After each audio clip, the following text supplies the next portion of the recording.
Montana Territory, 1878. The moon hung like a silver dollar above the vast expanse of Blackfoot Valley, its light catching on the rippling waters of the creek that cut through Nathan Blackett's property. At 25, Nathan had already carved out more life from this unforgiving land than most men twice his age. His ranch, modest though it was with its small cabin and newly constructed barn, represented everything he'd fought for since leaving home at 16. Tonight, as he sat on his porch, boots propped against the railing, a cigarette dangling from his lips, he couldn't shake the hollow feeling in his chest. The cattle were healthy, the fences mended, the wolves kept at bay. By all accounts, he was succeeding where so many had failed, yet success tasted like ashes in his mouth. A man builds something out here to share it, his father had once told him, but Nathan knew better. The Montana Territory didn't suffer fools or romantics. Men who opened their hearts here usually ended up with arrows or bullets in them instead. Women who came out west seeking husbands often found only hardship and early graves. No, Nathan had learned young that attachment was a luxury the frontier didn't afford. His mother's death from fever when he was 12 had taught him that. His father's murder over a land dispute 3 years later had cemented the lesson in blood. The ranch was enough, it had to be. He crushed out his cigarette and stood, stretching his tall frame. At 6'1" with broad shoulders honed by daily labor, he cut an impressive figure even in the dim moonlight. His sandy brown hair needed cutting, falling across his forehead when he removed his hat. The face beneath it was handsome in a rugged way, strong jawline, straight nose, and eyes the color of the Montana sky on a clear summer day.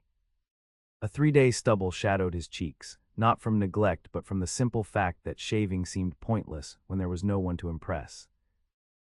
Nathan moved to the edge of the porch, surveying his land. 160 acres, claimed under the Homestead Act, good grazing land with water rights and timber enough for building. He should feel proud. Instead, he felt the vastness of the territory pressing in on him like a physical weight. Better get some sleep, he muttered to himself, turning toward the door. Cattle don't move themselves. Tomorrow would be another day of backbreaking work. Another day alone with his thoughts and the wind. Another day of surviving rather than living, and that was just fine with Nathan Blackett, just fine indeed. The stagecoach rattled violently as it hit another rut in the poorly maintained road. Tessa Langley clutched her reticule tighter and tried to ignore the nausea rising in her throat. 22 years old, and this was the first time she'd traveled more than 20 miles from her childhood home in Boston. Now here she was, thousands of miles away, bouncing toward an uncertain future in Helena, Montana Territory. "Won't be much longer now, miss," the driver called down through the open hatch. "Another hour and we'll reach the way station at Blackfoot Valley." Thank goodness for small mercies.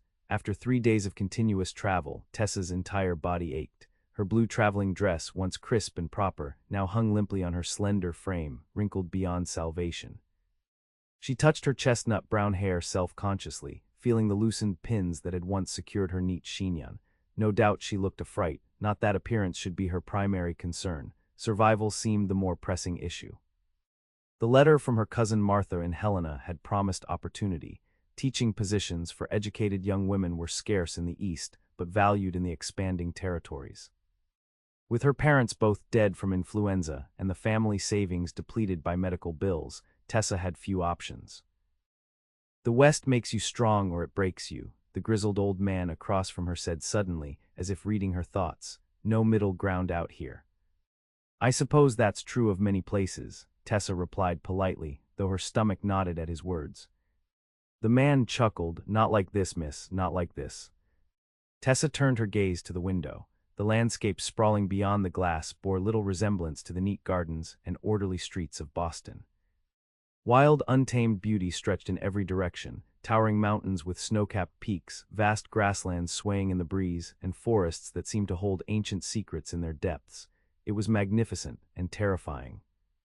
What place could there possibly be for her here? A Boston-bred schoolteacher with delicate hands and impractical skills. She could recite poetry, play the pianoforte passably well, and manage a household budget. But what good were those accomplishments in this wilderness? Martha's letter had been encouraging but vague. "There's a need for civilizing influences," she'd written. "The town is growing with families settling. Children need education, and the men need reminding of the gentler virtues." The stagecoach hit another bump, jarring Tessa from her reverie. the older woman beside her, who had slept most of the journey, startled awake. "Goodness," she murmured, "are we nearly there?" "The driver says an hour to the way station," Tessa informed her. "Blackfoot Valley Station, that's just a stop for fresh horses and a meal. Helena's still another day's journey." Tessa's heart sank. Another full day of this punishment. She wasn't sure her body could endure it. The woman must have noticed her distress. "First time out west, dear." "Is it that obvious?" Tessa asked with a small smile. "As plain as the nose on your face.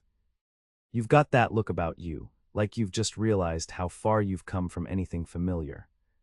Tessa nodded. "I'm to teach school in Helena. My cousin arranged it." "Teaching, eh? Well, that's respectable work. The territory needs more educated women." She paused, studying Tessa with kind eyes. "Pretty thing like you won't stay a schoolmarm long, though. Men outnumber women 10 to 1 out here." "I'm not," Tessa began but stopped herself. No point in contradicting the woman. She knew her own reflection well enough. The face that looked back from her mirror was pleasant but unremarkable. Her eyes were a soft brown, neither particularly large nor strikingly shaped. Her nose was straight, her lips full enough, her complexion clear but pale. In Boston, among the daughters of society with their perfect features and fashionable attire, she had always felt invisible. "Not looking for a husband," the woman finished for her, misinterpreting her hesitation. "Well, intentions have a way of changing out here. The territory has its own plans for folks." Tessa turned back to the window. The sun was beginning its westward descent, casting long shadows across the valley. Despite her exhaustion and anxiety, she couldn't deny the beauty surrounding her. Perhaps there was something to be said for new beginnings in untamed places. Perhaps there was a place for her here after all. The way station at Blackfoot Valley consisted of little more than a log building with attached stables, a corral, and a well. To Tessa's travel-weary eyes, however, it might as well have been a palace. Just the promise of standing on solid ground again was enough to lift her spirits. The stagecoach rolled to a stop in the dusty yard. The driver jumped down and opened the door, offering his hand to help the passengers disembark. 30 minutes for refreshment," he announced. "We'll change the team and be on our way." Tessa's legs trembled as they took her weight. After so many hours confined in the swaying coach, her body had forgotten how to balance properly. She stumbled slightly, steadying herself against the side of the vehicle. "Careful now, miss," the driver said. "Take a moment to find your land legs." The way station's interior was simple but clean. Long tables with benches offered seating, while the scent of coffee and stew filled the air. Tessa made her way to the wash basin in the corner, desperate to rinse the dust from her face and hands. The cold water was reviving. She patted her face dry with the provided cloth, then attempted to restore some order to her appearance.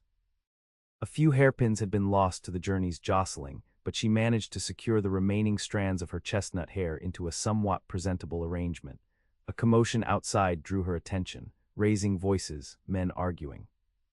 She moved to the window, curiosity overcoming propriety. 3 rough-looking men had surrounded the stagecoach driver. Their posture was threatening, hands hovering near holstered guns. The driver stood his ground, but Tessa could see the tension in his stance. "Problem ain't with you, Jeffers," the tallest of the men was saying. "Just hand over the strongbox and we'll be on our way." "You know I can't do that, Carlyle," the driver responded, his voice carrying through the open window. "Wells Fargo doesn't take kindly to theft." "And I don't take kindly to bullets," Carlyle retorted, "which is what you'll be eating if you don't step aside." Tessa's hand flew to her throat. Highway robbery in broad daylight. She'd heard stories of such things happening in the territories, but witnessing it firsthand was terrifying. The station keeper had moved to the door, shotgun in hand. "I've got the law in Helena already alerted to your gang, Carlyle," he called out. "They're watching every stop along this route." The outlaw laughed. "Then I'd best not disappoint them by leaving empty-handed." Everything happened at once. Carlyle drew his pistol. The station keeper raised his shotgun. The other passengers pressed back against the walls. And then from somewhere beyond Tessa's view came the distinctive sound of a rifle being cocked. "I count 3 of you," a new voice called out, male, steady, authoritative, "and I count 6 bullets in my Winchester. Those aren't odds I'd bet on if I were you, Carlyle." A young man stepped into view, rifle held confidently in his hands. Even from a distance, Tessa could see he was different from the outlaws, cleaner, more composed. His hat shadowed his face, but his stance conveyed absolute certainty. Blackett, Carlyle spat the name like a curse. This ain't your business. You made it my business when you decided to rob a stage on the road that passes my property, the young man, Blackett, replied evenly. Now I suggest you and your friends mount up and ride out, unless you'd prefer to test whether I can still hit a man dead center at 50 yards. Long seconds ticked by. Tessa hardly dared breathe. Finally, Carlyle lowered his weapon. Another time, then. For your sake, better hope not, Blackett answered. The outlaws backed toward their horses, mounted, and rode away in a cloud of dust. Only when they had disappeared from sight did the young man lower his rifle. The station keeper stepped out, shotgun still at the ready. Appreciate the assistance, Nathan. Been expecting trouble from Carlyle's bunch for weeks now. Nathan Blackett nodded, pushing his hat back slightly. They've been rustling cattle up and down the valley. Marshal Donovan's organizing a posse, but they're slippery. Tessa found herself moving closer to the window for a better look at their rescuer. With the hat pushed back, she could see his face clearly now, young, perhaps mid-20s, with features that might have belonged on a Greek statue. Strong jaw, straight nose, clear blue eyes that seemed to take in everything at once. He was handsome in a way that made her breath catch, not the polished, cultivated handsomeness of Boston gentlemen, but something rawer and more vital. This was a man shaped by this wild country, as much a part of the landscape as the mountains themselves. The driver approached him, hand extended. That's twice you've saved my hide, Blackett. Wells Fargo owes you. Just being neighborly, Nathan replied, shaking the offered hand. You carrying any mail for me? As a matter of fact, I am. The driver reached into his coat and produced an envelope. Came all the way from St. Louis. Nathan took the letter, studying it briefly before tucking it into his shirt pocket. As he did so, his gaze lifted, catching Tessa watching from the window. Their eyes met for the briefest moment across the dusty yard. Tessa felt heat rise in her cheeks at being caught staring. She stepped back from the window quickly, heart hammering in her chest. How mortifying to be caught gawking like some provincial girl who'd never seen a handsome man before.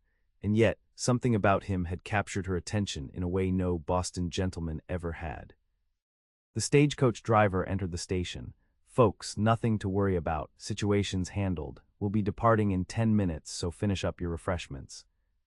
The older woman who'd been Tessa's traveling companion appeared at her elbow. That was Nathan Blackett, she said, a note of approval in her voice. Got one of the best small spreads in the valley. Built it himself, they say, after his family was killed. How terrible, Tessa murmured. Territory's full of such stories.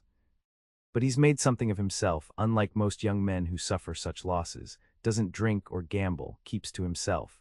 The woman gave Tessa a knowing look, and unmarried, if you're wondering. I wasn't, Tessa protested, though the heat in her cheeks betrayed her. Well, either way, we should thank Providence he was here today. Carlyle's gang doesn't usually leave witnesses. The woman moved away, leaving Tessa to her thoughts. She gathered her belongings, preparing to reboard the stagecoach for the final leg of the journey to Helena. Outside, she heard the driver call, all aboard who's coming aboard. Taking a deep breath, Tessa stepped back into the bright Montana sunshine. The fresh horses were already hitched to the stagecoach, stamping impatiently. The other passengers were climbing in. And there, across the yard, Nathan Blackett was mounting his horse, a magnificent chestnut stallion that seemed as wild and powerful as the man himself. As if sensing her gaze again, he turned, tipping his hat slightly in her direction, a gesture of acknowledgement that sent an unexpected thrill through her. Then he was gone, horse and rider disappearing down a trail that led away from the main road, toward the distant mountains. Tessa boarded the stagecoach, settling back into her seat as they lurched into motion once more. The countryside rolled by outside the window, but her mind remained fixed on the image of clear blue eyes and that slight, courteous nod. Nathan Blackett, a name she hadn't known an hour ago, but now couldn't seem to forget. Nathan rode toward home, the encounter at the way station replaying in his mind.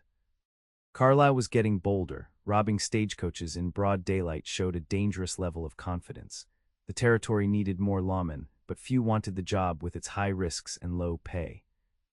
And then there was the girl at the window. He couldn't say why he'd noticed her among the passengers. something about the way she'd stood there, brown eyes wide with a mixture of fear and fascination. A Eastern girl, clearly, her traveling dress, though wrinkled from the journey, was of a cut and quality rarely seen in Montana territory. Her chestnut hair had been coming loose from its pins, giving her a slightly disheveled appearance that somehow only enhanced her natural beauty. Beauty that seemed completely unaware of itself. Nathan shook his head, dismissing the thought. The girl was obviously passing through, heading to Helena or perhaps even further west. Their paths had crossed for less than a minute. There was no point in dwelling on it. The letter in his pocket seemed to weigh more with each mile. He knew without opening it what it contained. His older brother James writing from St. Louis, once again trying to convince him to sell the ranch and return east. James had never understood Nathan's determination to make something of their father's land. To James, the Montana territory represented only tragedy and failure, but to Nathan, it was the only place he'd ever felt truly alive. Even in its harshness, there was an honesty to the land that spoke to something deep within him. The mountains didn't lie, the rivers didn't pretend. A man knew exactly where he stood out here on his own 2 feet, responsible for his own survival. He topped the ridge that overlooked his property. From this vantage point he could see everything: the cabin he'd built with his own hands, the corral where 3 horses grazed, the small herd of cattle dotting the pasture, the creek that provided water year-round. It wasn't much compared to the sprawling ranches of the cattle barons, but it was his. Every fence post, every acre, represented his sweat and determination. And yet, as he guided his horse down the slope toward home, the familiar hollowness returned to his chest. What was the point of building all this if there was no one to share it with, if there was no one to leave it to when he was gone? Enough, he muttered to himself. Self-pity's a luxury you can't afford. There was work waiting, always more work. The north pasture fence needed mending. The vegetative garden required attention. A wolf had been spotted near the calving grounds. These were real concerns, not the vague dissatisfaction that sometimes crept into his thoughts in unguarded moments. As he approached the cabin, he spotted movement near the corral. His hand moved instinctively to the rifle in its saddle scabbard before he recognized the figure of Emmett Tilson, his nearest neighbor from 3 miles down the valley. "Emmett," he called out in greeting. "What brings you by?" The older man straightened from where he'd been examining one of Nathan's horses. "Thought I'd check on that mare you were worried about. Looks like she's coming along fine." Nathan dismounted, leading his stallion into the corral. "She is. Whatever you put in that tonic worked wonders." Emmett nodded, pleased. At 62, he was something of a local legend, one of the original mountain men who trapped beaver in these valleys before settlers ever arrived. Though he now ran a small ranch of his own, he retained the knowledge of plants and animals that had kept him alive during those early years. "Heard there was trouble at the way station," Emmett said, leaning against the corral fence. "Carlisle again." "Him and 2 others," Nathan confirmed, removing his horse's saddle. "They backed down easy enough, but they'll try again somewhere else." "Territory's changing," Emmett observed. "Used to be a man only had to worry about Indians and bears. Now it's outlaws and land speculators." He shook his head. "Progress, they call it." Nathan carried the saddle to the small shed adjacent to the corral. "Speaking of progress, did you hear about the new schoolteacher coming to Helena?" "Heard something about it. Another Eastern girl with big ideas about civilizing us savages, I expect." "Maybe so," Nathan agreed, though his mind flashed briefly to the girl at the station window. Had she been the new teacher, it seemed possible, given her refined appearance. "Town's growing," Emmett continued. "Railroad survey team came through last week, said the line might come within 10 miles of here within 2 years. That'll change things. Already is. Land prices are climbing. Had a fellow offer to buy my place yesterday, sight unseen." Emmett's weathered face cracked into a smile. "Told him I'd be buried on that land before I'd sell it." "Good for you." "He'll probably come knocking on your door next. Young fellow like you, though, might be tempted by the money. Could start fresh somewhere else." Nathan shook his head. "This is home, Emmett, for better or worse." The older man nodded approvingly. "Glad to hear it. Territory needs men who'll put down roots, not just extract what they can and move on." He straightened up, adjusting his hat. "Well, best be getting back. Just wanted to check on that mare." "Thanks for stopping by," Nathan said, "and for the tonic." Emmett mounted his horse with the ease of a man who'd spent most of his life in the saddle. By the way, he added, church socials happening in Helena next Saturday. Might do you good to attend. Meet some folks who aren't four-legged for a change. Nathan smiled but shook his head. Got too much work here. Work'll still be waiting Sunday morning, think about it. With a final nod, Emmett turned his horse and rode away. Nathan watched him go, considering his words. A church social meant crowds, conversation, expectations, all things he'd deliberately avoided for years. And yet, a small voice in the back of his mind whispered that perhaps it was time to rejoin the world of the living. Perhaps it was time to remember there was more to life than survival. Helena, Montana Territory bustled with activity that belied its frontier status. Founded just 14 years earlier after a gold strike, the town had rapidly transformed from a mining camp to the territory's capital. Brick buildings now stood alongside rougher wooden structures. Boardwalks lined the main street, while wagons and riders created a constant flow of traffic. To Tessa, disembarking from the stagecoach after the final leg of her journey, the town seemed simultaneously more civilized and more chaotic than she had imagined.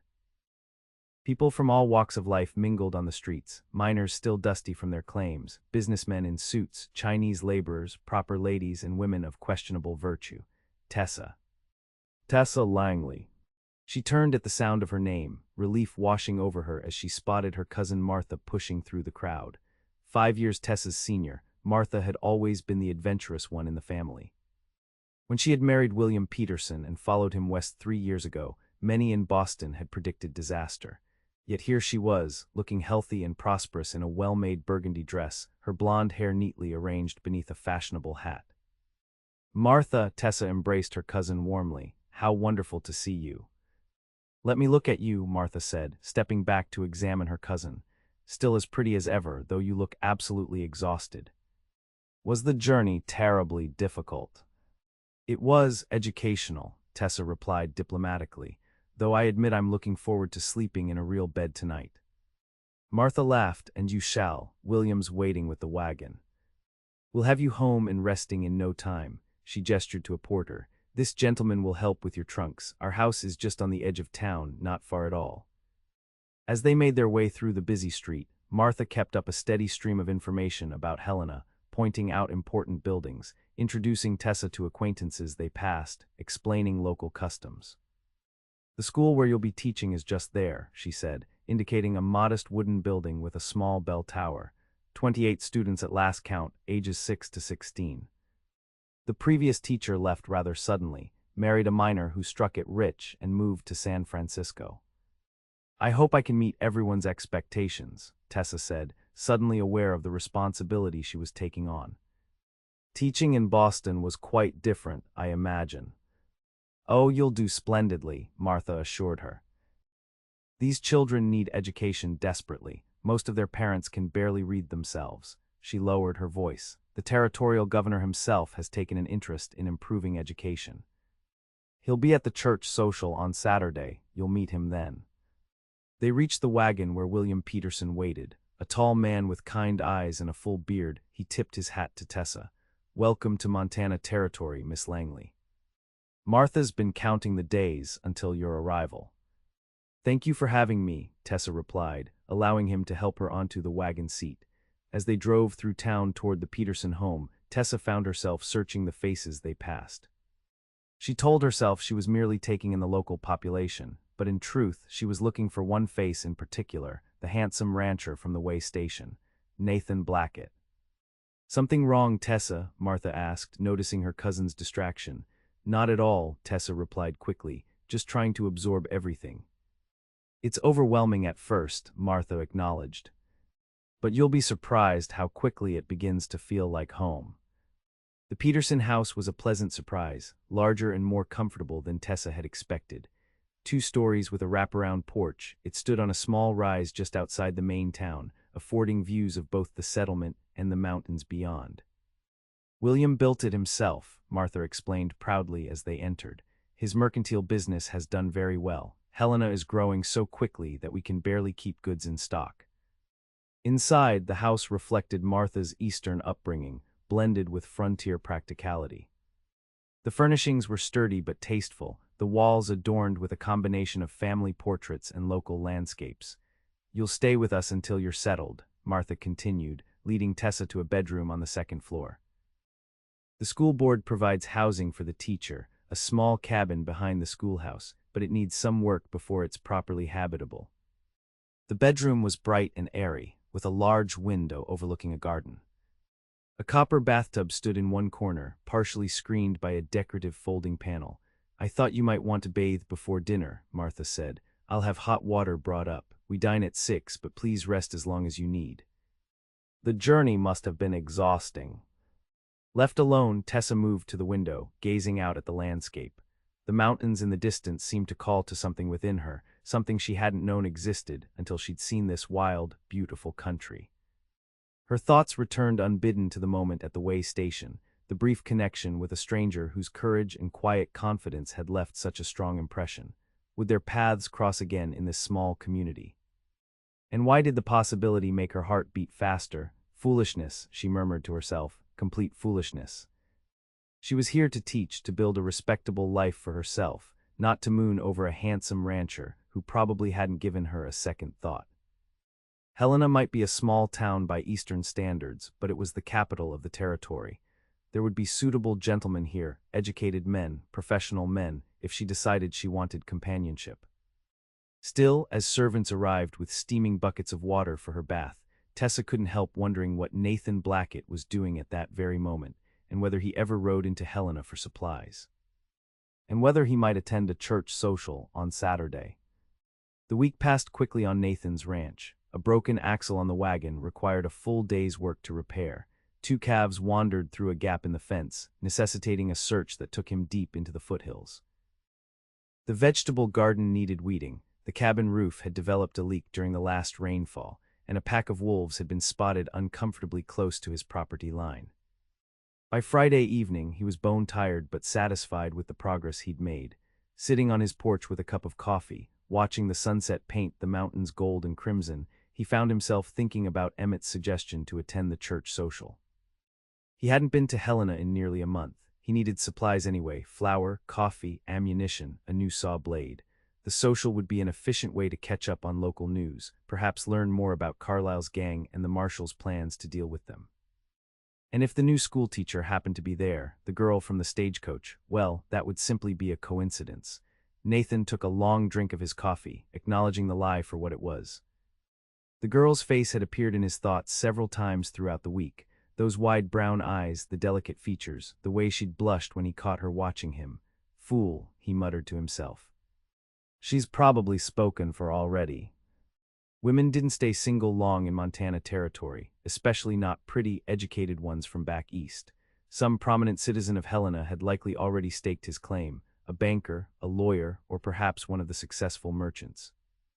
Nathan had nothing to offer but a small ranch, calloused hands, and a past marked by violence. And yet, he stood, decision made. He would go to Helena tomorrow, conduct his business, and yes, attend the social. At minimum, it would put an end to Emmett's nagging. At best, perhaps he'd have a pleasant conversation or two, remember what it was like to interact with people who didn't have 4 legs and a tail. And if he happened to encounter a certain brown-eyed schoolteacher, he would tip his hat politely and move on, nothing more. With that resolution firmly in mind, Nathan finished his coffee and headed inside to make preparations for tomorrow's journey. Saturday dawned clear and unseasonably warm for early May. Tessa stood before the mirror in her bedroom at the Peterson house, critically examining her appearance.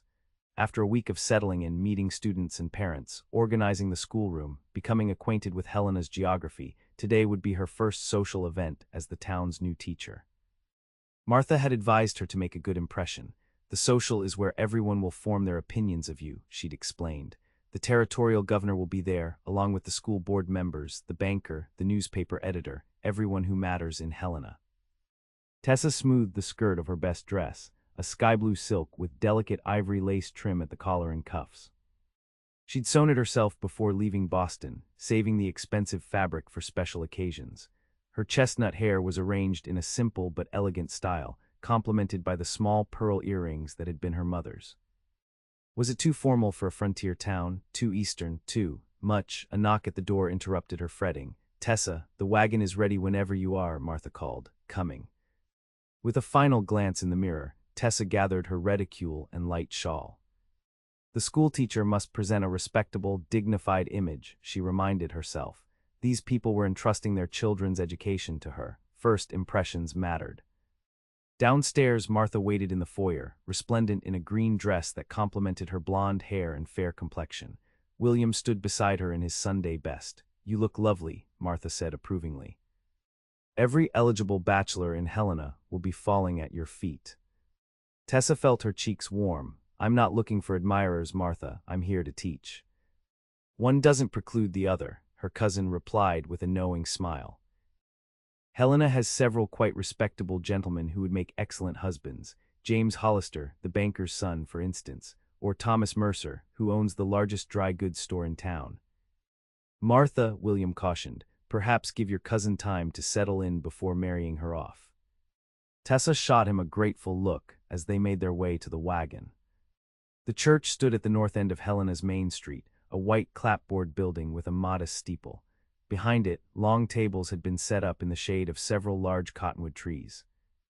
Women bustled about, arranging platters of food and pitchers of lemonade, while men set up additional seating. As William helped them down from the wagon, Tessa felt a flutter of nervousness. So many new faces, so many expectations. Would she ever truly belong in this place? "Miss Langley, so pleased you could join us." The speaker was Reverend Daniel Howard, a man in his 50s with silver-streaked hair and kindly eyes. Tessa had met him briefly earlier in the week when he'd stopped by the school to welcome her to Helena. "Thank you, Reverend," she replied. "It's a pleasure to be here." "Several members of the school board are eager to speak with you," he continued. "And Governor Potts expressed particular interest in meeting our new teacher." Before Tessa could respond, Martha took her arm. "We mustn't monopolize her time, Reverend. I promised to introduce Tessa to everyone." What followed was a whirlwind of introductions. Tessa shook hands with the territorial governor, a distinguished man with a formal manner who spoke passionately about the importance of education in developing the territory. She met all 5 members of the school board, the editor of the Helena Herald, the town's only doctor and his wife, the banker, and dozens of parents whose children would be in her classroom. Names and faces began to blur together. Tessa maintained her polite smile, answering questions about her qualifications, her teaching philosophy, and her impressions of Montana territory. She accepted a glass of lemonade gratefully when Martha pressed it into her hand, using the moment to catch her breath. "You're doing wonderfully," Martha whispered. "Everyone is impressed." Tessa wasn't so certain. She'd noticed the evaluating gazes, the whispered comments when people thought she couldn't hear. "So young," one woman had remarked to another. "And rather plain," came the reply, "though I suppose that's for the best, less distracting for the older boys." Plain, the word shouldn't have stung. Tessa had never harbored illusions about her appearance, but somehow, in this new place where she'd hoped for a fresh start, it did. "Oh," Martha exclaimed suddenly, "there's someone you simply must meet." She began guiding Tessa toward a group of men engaged in conversation near one of the tables, and then Tessa saw him. Standing slightly apart from the group, hat in hand, his sandy hair catching the afternoon sunlight, Nathan Blackett. He wore a clean white shirt, dark vest, and trousers that, while not formally tailored like those of the businessmen, suited his athletic frame perfectly. His face was freshly shaved, highlighting the strong line of his jaw. He was even more handsome than she remembered. As if sensing her gaze, he turned, those clear blue eyes finding hers across the churchyard. Recognition flickered in his expression, followed by something else, surprise, interest, Tessa couldn't tell. "That's Nathan Blackett," Martha said, following Tessa's gaze, "one of the ranchers from Blackfoot Valley. Keeps to himself mostly, but well respected. They say he single-handedly drove off the Carlisle gang when they tried to rob the stagecoach last week." She studied Tessa's face curiously. "Do you know him?" "Not exactly," Tessa replied, trying to keep her voice level. "I saw him briefly at the way station during my journey. He intervened when some men threatened the stagecoach." "Well, come along then. A proper introduction is in order." Before Tessa could protest, Martha was leading her toward the group. The men parted as they approached, conversations pausing. "Gentlemen," Martha said brightly, "I'd like to present my cousin, Miss Tessa Langley, Helena's new schoolteacher. Tessa, you know Reverend Howard, and this is Mayor Wilson, Mr. James Hollister of the First Bank of Helena, and Mr. Nathan Blackett. Tessa acknowledged each man with a polite nod, her heart hammering when she met Nathan's gaze directly. "Miss Langley," he said, his voice deeper than she remembered, resonant with a slight roughness that sent an unexpected shiver through her. "Welcome to Montana Territory." "Thank you, Mr. Blackett," she replied, pleased that her voice remained steady. "I understand I have you to thank for ensuring my safe arrival." A faint smile touched his lips, just happened to be in the right place at the right time. "Modesty doesn't become you, Blackett," Mayor Wilson interjected. "Miss Langley, this young man saved the entire stagecoach from certain robbery, possibly worse. The Carlisle gang doesn't leave witnesses." Nathan shifted uncomfortably under the praise. "The marshal's organizing a posse to track them down," he said, clearly wanting to change the subject. "Any man willing to ride should contact him by Monday." The conversation turned to the outlaw problem in the territory, giving Tessa a moment to observe Nathan more carefully. Despite his clean appearance and polite manner, there was something untamed about him, a watchfulness in his eyes, a readiness in his stance, as if he never fully relaxed. He stood among these townsmen but was not entirely of them. "Will you be joining the posse, Mr. Blackett?" she found herself asking when there was a lull in the conversation. His blue eyes returned to her face, studying her with an intensity that made her breath catch. "Yes, ma'am," he answered simply. "I will." "It could be dangerous," she persisted, uncertain why she was pursuing this line of conversation. "The Carlisle gang is said to be quite vicious." "Most things worth doing involve some risk, Miss Langley." There was something in the way he said it, a quiet conviction, an unshakable certainty, that made Tessa wonder what other risks Nathan Blackett might be willing to take. And why that thought made her pulse quicken. James Hollister, the banker's son, chose that moment to insert himself into the conversation.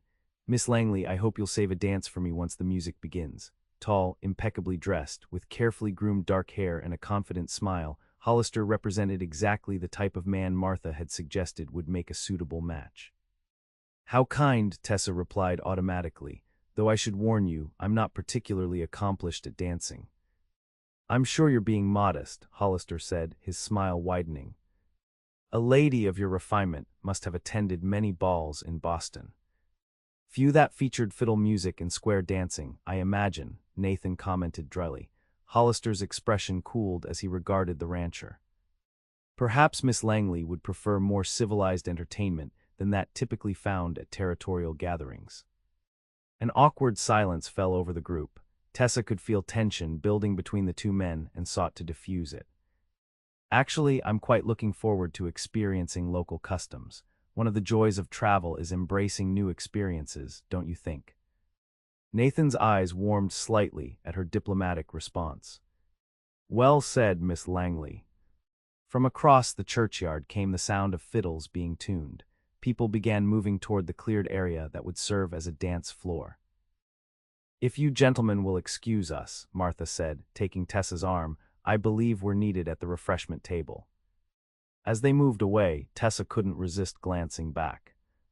Nathan stood where they'd left him, his gaze following her progress across the churchyard. When their eyes met, he inclined his head slightly, an acknowledgement that left her feeling oddly breathless. "James Hollister is quite taken with you," Martha observed as they joined the other women at the refreshment table. "His family is one of the wealthiest in Helena. His father practically built this town." "He seems pleasant," Tessa replied diplomatically. Martha's eyes narrowed. "But you're more interested in Nathan Blackett." "I hardly know either of them," Tessa protested, busying herself with arranging cookies on a platter to hide her flushing cheeks. "Blackett is respected, but he's not the sort of man who—" Martha hesitated, choosing her words carefully. "His life is his ranch. He rarely comes to town, never attends social gatherings.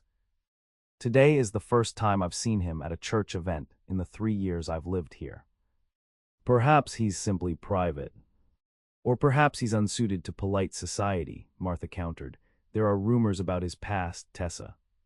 His family was killed in some sort of dispute when he was younger. They say he tracked down the men responsible and," she lowered her voice, "well, frontier justice isn't always administered by courts." Tessa stared at her cousin, shocked both by the information and Martha's casual delivery of it.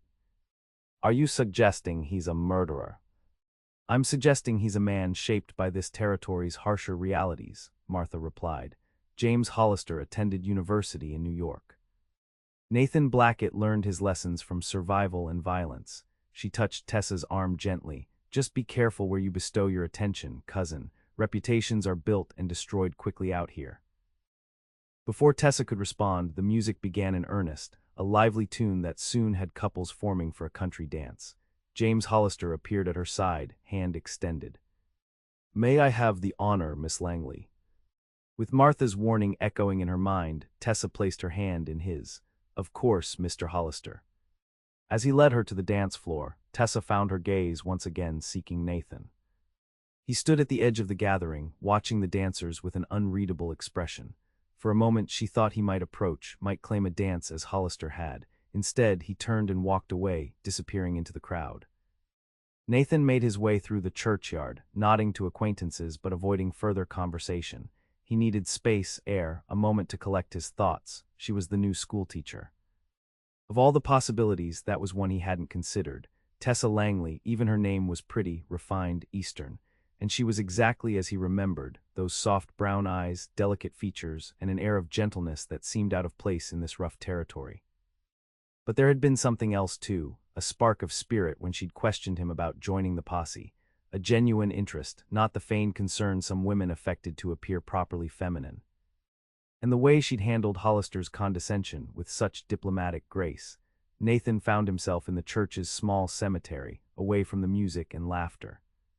Here, beneath simple wooden crosses and more elaborate headstones, lay the territory's dead, victims of disease, accidents, violence, and occasionally old age.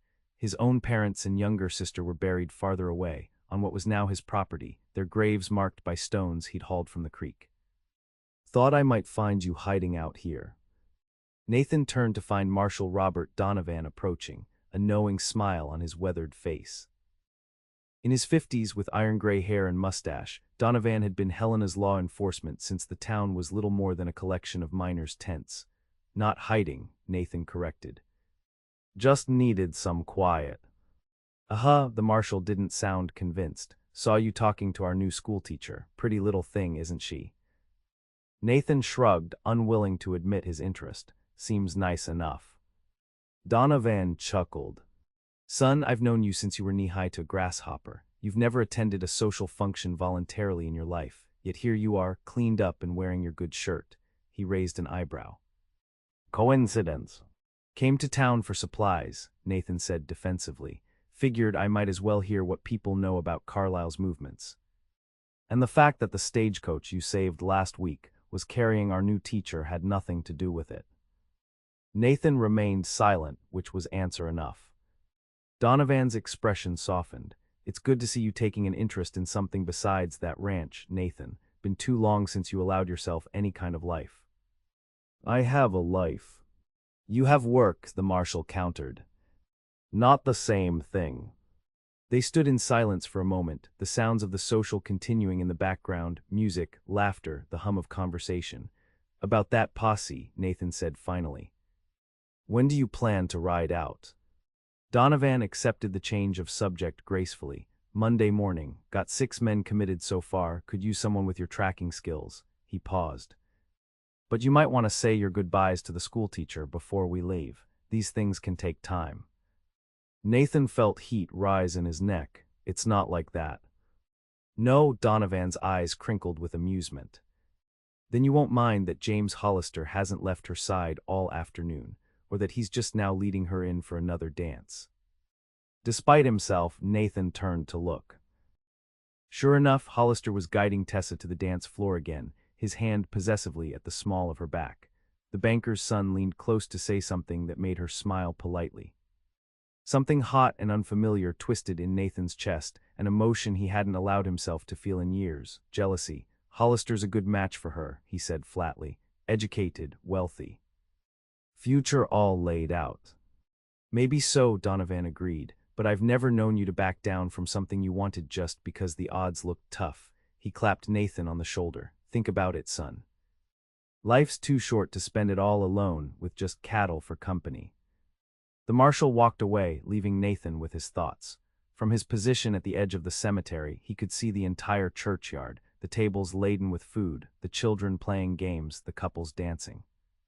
And Tessa Langley, moving gracefully in Hollister's arms, her blue dress catching the late afternoon light, her face animated as she concentrated on the unfamiliar steps of the dance. She belonged in that world of refinement and civilization, the world Hollister represented, the world Nathan had deliberately kept at arm's length for years. What could he possibly offer her except calloused hands and a life of endless work? Yet as he watched her dance, Nathan found himself wondering what it might be like to hold her in his arms, to be the one making her smile, to bring her home to his ranch and show her the sunset from his porch. Dangerous thoughts. Foolish thoughts. With a final glance at the dancing couples, Nathan turned and made his way back toward town. He had supplies to purchase and a long ride home ahead. The posse would leave Monday morning, and there was much to prepare before then. Whatever foolish notions he'd entertained about Tessa Langley would have to wait, or better yet, be forgotten entirely. The social continued well into the evening, lanterns illuminating the churchyard as darkness fell. Tessa found herself at the center of attention, dancing with various partners, engaging in conversation with parents and town officials, answering endless questions about her background and teaching methods. James Hollister remained particularly attentive, appearing at her side whenever she was momentarily alone, offering refreshments, introducing her to important citizens, claiming her for multiple dances. He was charming, well-spoken, and clearly accustomed to being the most eligible bachelor in Helena, and yet, throughout the evening, Tessa found herself searching the crowd for a different face. After that brief conversation early in the afternoon, Nathan Blackett had simply disappeared. She told herself it was merely curiosity. After all, he had saved her stagecoach from robbery. It was natural to feel some interest in the man, but there was more to it than that. Something about him had captured her attention in a way James Hollister, for all his polished manners and social standing, did not. "You've made quite an impression," Martha said, joining Tessa at the refreshment table as the evening began winding down. "Everyone is saying what a fortunate acquisition you are for our little community." "Everyone has been very kind," Tessa replied. "Especially James Hollister," Martha observed with a knowing smile. "He's asked William about your background. I believe his intentions are serious." Tessa nearly choked on her lemonade. "Martha, I've only just arrived in Helena. I've barely had a conversation with the man." "Things move quickly out here," her cousin replied pragmatically. "Especially when a suitable young woman arrives. You must have noticed there's a certain imbalance in the population."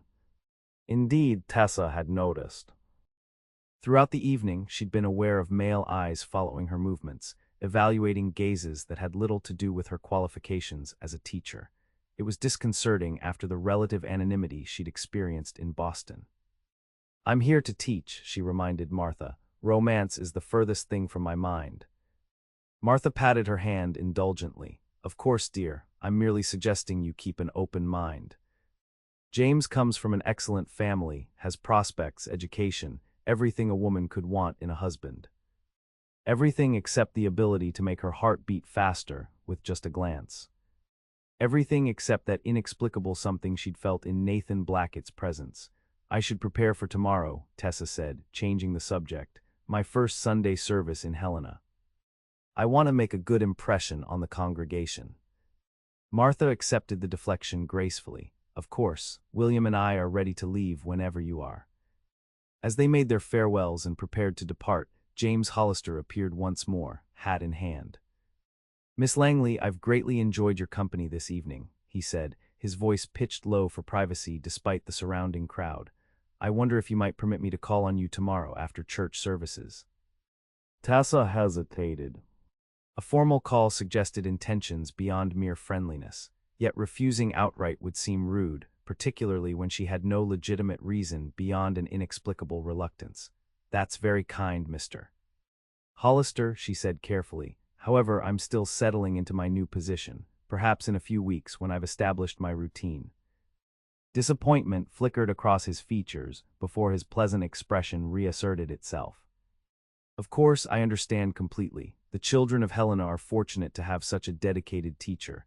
He took her hand, bowing slightly. "Until tomorrow, then." As the Peterson wagon rolled away from the church, Tessa found herself gazing back at the dispersing crowd, still searching for that one face she hadn't seen since early afternoon. "Are you looking for someone?" Martha asked, following her gaze. "No," Tessa replied too quickly, "just taking it all in." But as the church disappeared around a bend in the road, she couldn't help wondering where Nathan Blackett had gone, and whether their paths would cross again before he rode out with the marshal's posse on Monday. Dawn was breaking over the mountains when Nathan finished loading his wagon with supplies. Helena's main street lay quiet and empty, most of its residents still asleep after the previous evening's festivities. He preferred it this way: no crowds, no questions, no well-meaning acquaintances trying to draw him into conversation.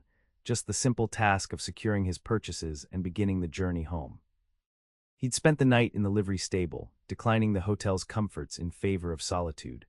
The stable owner knew him well enough not to press for conversation, simply providing clean straw and a lantern before retiring to his own quarters. Nathan had passed the hours repairing harness straps and mentally reviewing what he knew of Carlyle's gang. The outlaw and his men had been operating throughout the territory for months, rustling cattle, robbing stagecoaches, terrorizing isolated homesteads. The marshal's posse would need to be prepared for a fight. It was a convenient distraction from thoughts of Tessa Langley. Yet even as he'd worked, her face had appeared in his mind's eye, those gentle brown eyes, the graceful way she moved, the quiet dignity with which she'd handled herself at the social. Heading out already, Blackett's. Nathan turned to find Marshal Donovan approaching, a steaming cup of coffee in one hand. Despite the early hour, the lawman looked fully alert, his gun belt already buckled around his waist. "Thought I'd beat the traffic," Nathan replied dryly, securing the last crate in his wagon. Donovan chuckled. "Traffic in Helena consists of 2 wagons and a mule these days, but I take your meaning." He took a sip of his coffee. "Still planning to join the posse tomorrow?" "I'll be here." The marshal nodded, satisfied. "Good, we're meeting at my office at first light. Should be 8 of us total, enough to handle Carlyle if we can locate his camp." He studied Nathan's face. "You look like you didn't sleep much. Had repairs to make." Donovan's tone suggested he didn't believe that was the full explanation. "Saw you slip away from the social early yesterday. Shame you missed the ending. Our new schoolteacher quite captured the town's heart." Nathan concentrated on checking his horse's harness, avoiding the marshal's knowing gaze. Good for her. Good for Helena having a teacher of her quality. Though I suspect she won't remain single long. James Hollister barely left her side all evening. Something must have shown in Nathan's expression, because Donovan's weathered face creased in a knowing smile. "Thought so," he said. "You know, son, if you're interested in the lady, you might try actually talking to her. Novel concept, I know." Nathan straightened, fixing the marshal with a level stare. What would be the point? "She's educated, refined, probably used to theaters and libraries, and whatever else they have back east. I've got a small ranch and a past most women would run from." "Seems to me that's her decision to make, not yours," Donovan replied mildly. "But have it your way, ride home alone, join the posse tomorrow, keep living half a life." He tipped his hat. "See you at first light, Blackett." The marshal walked away, leaving Nathan with the uncomfortable feeling that the older man had seen straight through his carefully constructed defenses. He climbed onto the wagon seat and took up the reins, eager to be away from town and back on familiar territory. As the wagon rumbled down Helena's main street, he passed the small schoolhouse where Tessa would soon be teaching. The building looked shabby in the early morning light: weathered boards, a sagging porch, windows that needed cleaning. And behind it, set back from the main building, stood a small cabin. This must be the teacher's residence Martha Peterson had mentioned during the social. It looked even worse than the school. The porch steps were broken, shutters hung askew, and the whole structure listed slightly to one side. Nathan reined in the horses without conscious decision, studying the cabin with a critical eye. It wasn't fit for habitation, certainly not for someone like Tessa Langley. The roof probably leaked. The chimney looked unstable. The whole place needed a carpenter's attention before winter came. Before he could reconsider, Nathan jumped down from the wagon and approached the cabin. The door wasn't locked, there was little crime in Helena proper, and nothing worth stealing inside. The interior confirmed his suspicions. Dust covered every surface, a family of mice had clearly been in residence, and one window was cracked from frame to sill, but the structure itself was sound. With work a few days' worth, perhaps it could be made comfortable. The location was good, close to the school, but with a small garden plot behind that could grow vegetables with proper tending. Nathan closed the door, his mind racing. He had supplies in his wagon, tools, the knowledge to make the necessary repairs. The posse wouldn't leave until tomorrow morning. This is madness, he muttered to himself. And yet, as he returned to his wagon, he found himself turning it around, heading not toward home but toward the lumberyard at the edge of town. Sunday morning dawned bright and clear. Tessa dressed carefully for church services, selecting a modest lavender dress that Martha assured her struck the right balance between dignity and femininity. Her first week in Helena had been a whirlwind of introductions and preparations, but today would mark her formal presentation to the entire community as their new teacher. "Remember to smile," Martha advised as they walked the short distance from the Peterson home to the church. Some of these people have never had formal education themselves. They need to see that learning can be a joyful experience, not a punishment. "I understand," Tessa replied, though privately she thought Martha underestimated the community's sophistication. She'd met several parents who were clearly well-read and articulate, despite lacking formal schooling. The church was already filling when they arrived. William led them to a pew near the front, where they could be easily seen by the congregation. Tessa felt dozens of eyes upon her as she took her seat, trying to maintain a dignified posture while appearing approachable. James Hollister sat across the aisle with his parents, his father, a stern-faced man whose clothing spoke of wealth and influence, and his mother, a slender woman whose calculating gaze assessed Tessa with undisguised interest. James himself offered a warm smile and slight bow of his head in greeting. As Reverend Howard began the service, Tessa found herself scanning the congregation, looking for one particular face, but Nathan Blackett was nowhere to be seen. "He rarely attends services," Martha whispered, correctly interpreting her cousin's wandering gaze. "I told you he keeps to himself." The service progressed through hymns, prayers, and a sermon on community responsibility that seemed directed particularly at the newcomers in the congregation, Tessa herself, a young doctor recently arrived from Chicago, and several mining families who had relocated from Nevada. "We must all contribute to the fabric of our growing community," Reverend Howard intoned, "each with our own gifts, our own talents, our own labor, for as the good book tells us, faith without works is dead." After the final hymn, the Reverend invited Tessa to stand and formally introduced her to the congregation. She felt her cheeks warm as all eyes turned to her, but managed to offer a brief, gracious speech, expressing her enthusiasm for teaching and her gratitude for the community's welcome. The congregation's response was warm, smiles, nods of approval, a smattering of applause. As people began filing out of the church afterward, many approached to introduce themselves or to mention children who would be in her classroom. Miss Langley, James Hollister, appeared at her side, parents in tow. "May I present my father, Mr. Elias Hollister, and my mother, Mrs. Sophia Hollister." "A pleasure to meet you both," Tessa said, offering her hand.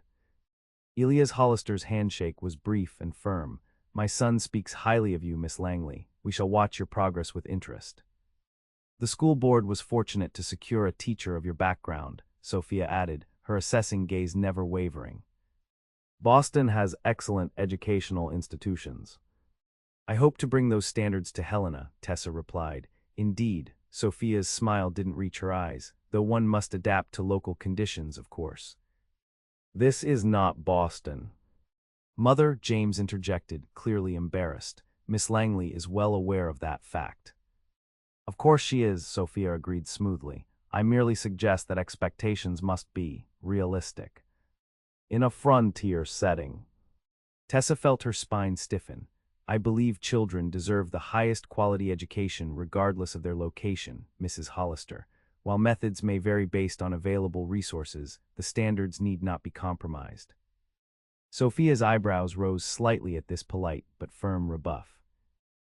Elias Hollister, however, nodded with what appeared to be approval.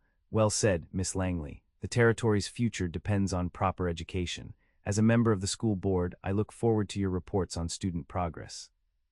The conversation continued for several more minutes, polite, probing, evaluative. Tessa understood that she was being assessed not just as a teacher, but as a potential addition to the Hollister family. James's interest was becoming increasingly obvious, and his parents were clearly determining whether she met their standards. It was a familiar dynamic, reminiscent of Boston society, yet oddly out of place in this frontier setting. The contrast between this carefully choreographed social interaction and the raw authenticity of her brief exchanges with Nathan Blackett couldn't have been starker. Eventually, Martha rescued her with a reminder about dinner preparations, and they made their farewells. As they walked back toward the Peterson home, Tessa found herself looking down the main street toward the edge of town, wondering if Nathan was still in Helena or if he'd already returned to his ranch. The Hollisters were certainly attentive, Martha observed. James couldn't take his eyes off you. His mother couldn't either, Tessa replied dryly, though I doubt her interest is romantic. Martha laughed. Sophia Hollister evaluates every unmarried woman who crosses James's path. The fact that she engaged with you at all is promising. She dismisses most candidates with barely a word. I'm not a candidate for anything, Martha. Of course not, her cousin agreed, though her tone suggested otherwise.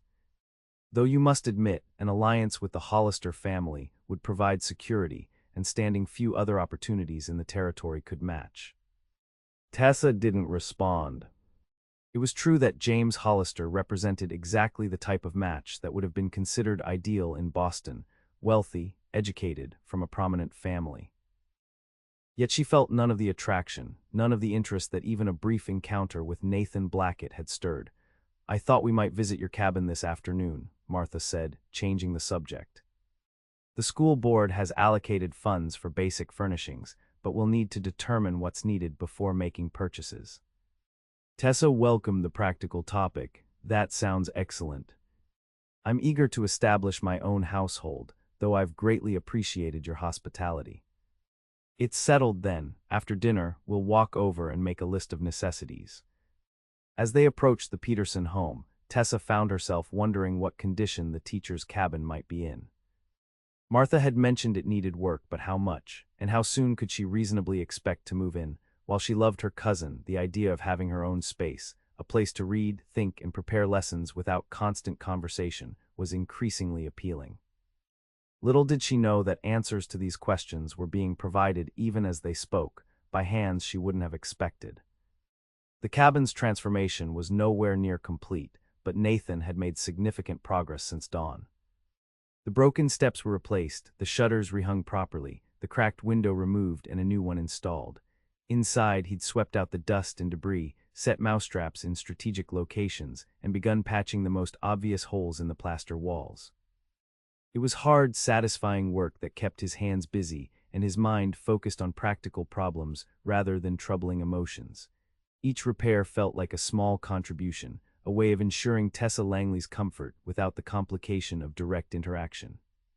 He'd just finished securing the last shutter when he heard voices approaching, female voices engaged in conversation. Nathan hesitated, suddenly aware of how his presence might appear. A strange man making unauthorized repairs to the teacher's cabin. It could easily be misinterpreted. Before he could decide whether to leave or explain himself, two women rounded the corner of the schoolhouse, Martha Peterson and Tessa Langley. Both were dressed in their Sunday best, clearly coming from church services. Both stopped short at the sight of him. Mr. Blackett, Martha's surprise was evident. What are you doing here?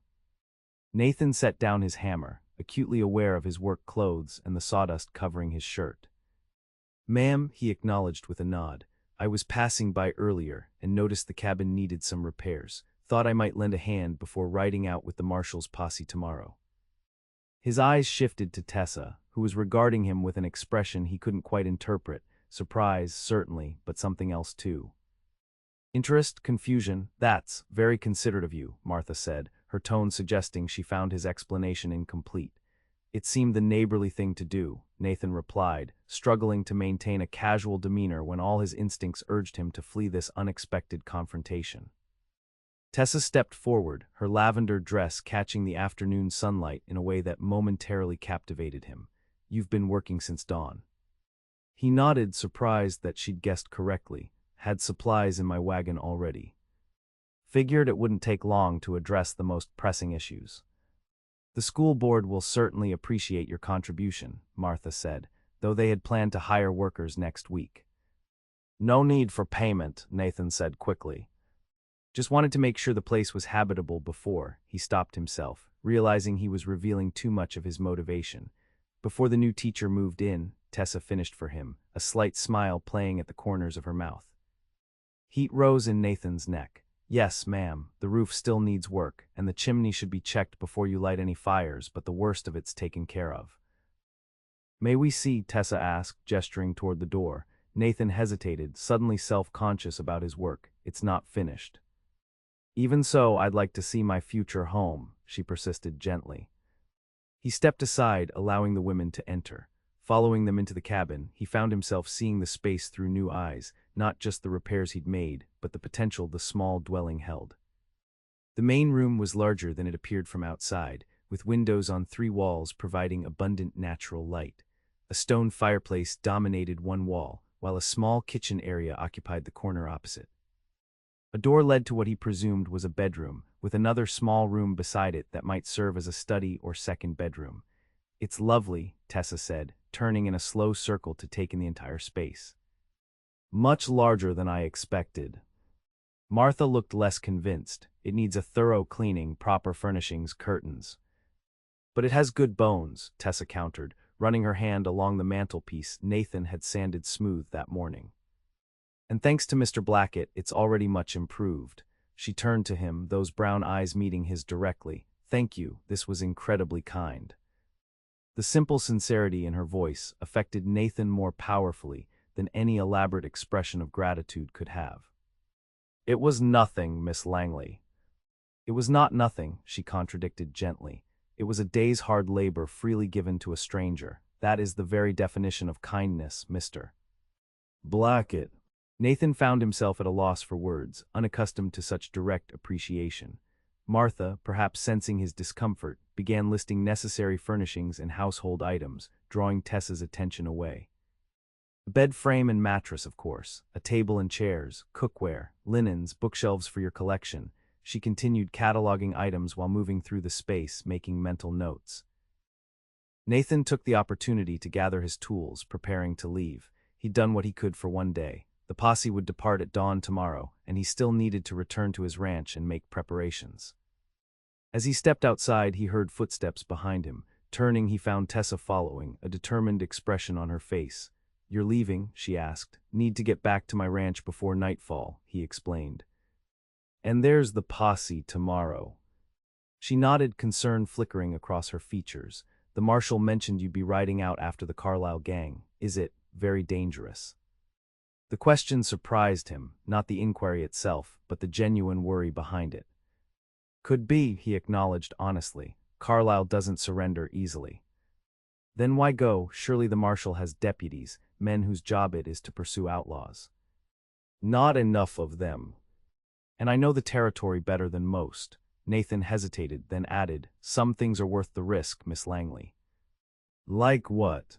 The directness of her question caught him off guard. What could he say? That the territory needed law and order if people like her were to build lives here.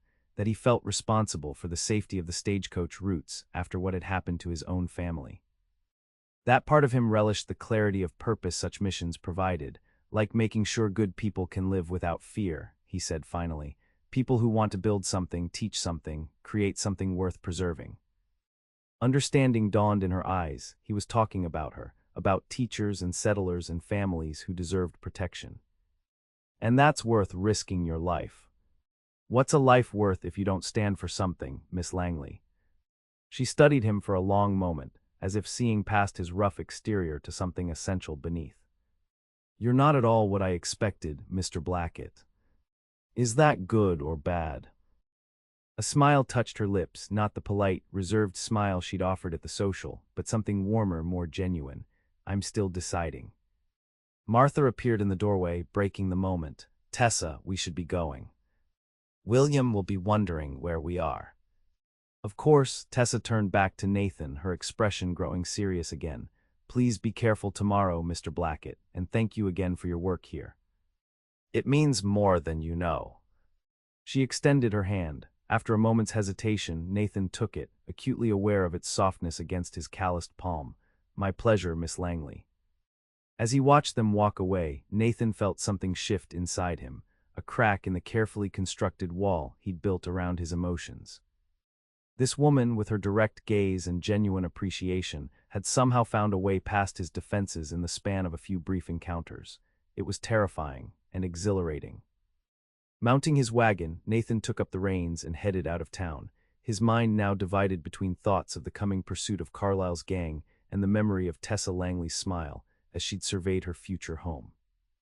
Both represented risk, both required courage, and for the first time in years, Nathan found himself willing to consider risks beyond the physical dangers he'd long ago learned to face.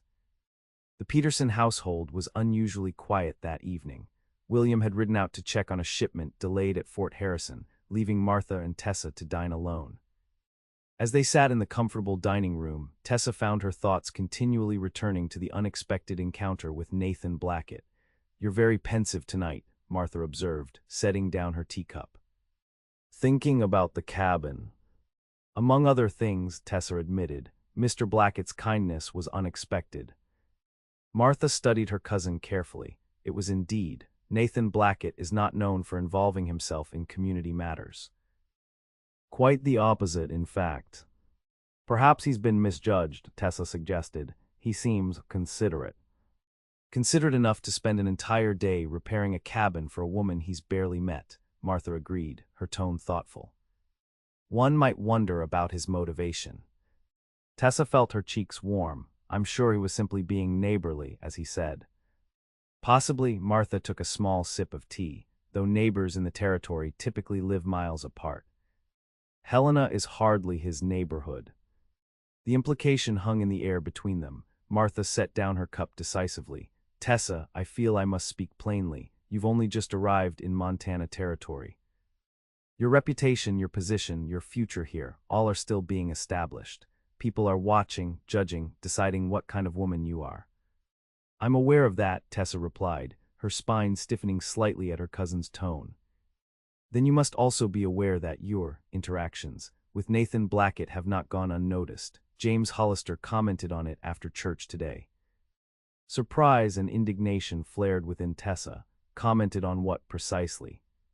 "A few minutes of conversation at the social, a chance encounter at the cabin he was kindly repairing." "On the attention you showed him," Martha clarified. "The interest. James is not blind, Tessa, nor are others in the community.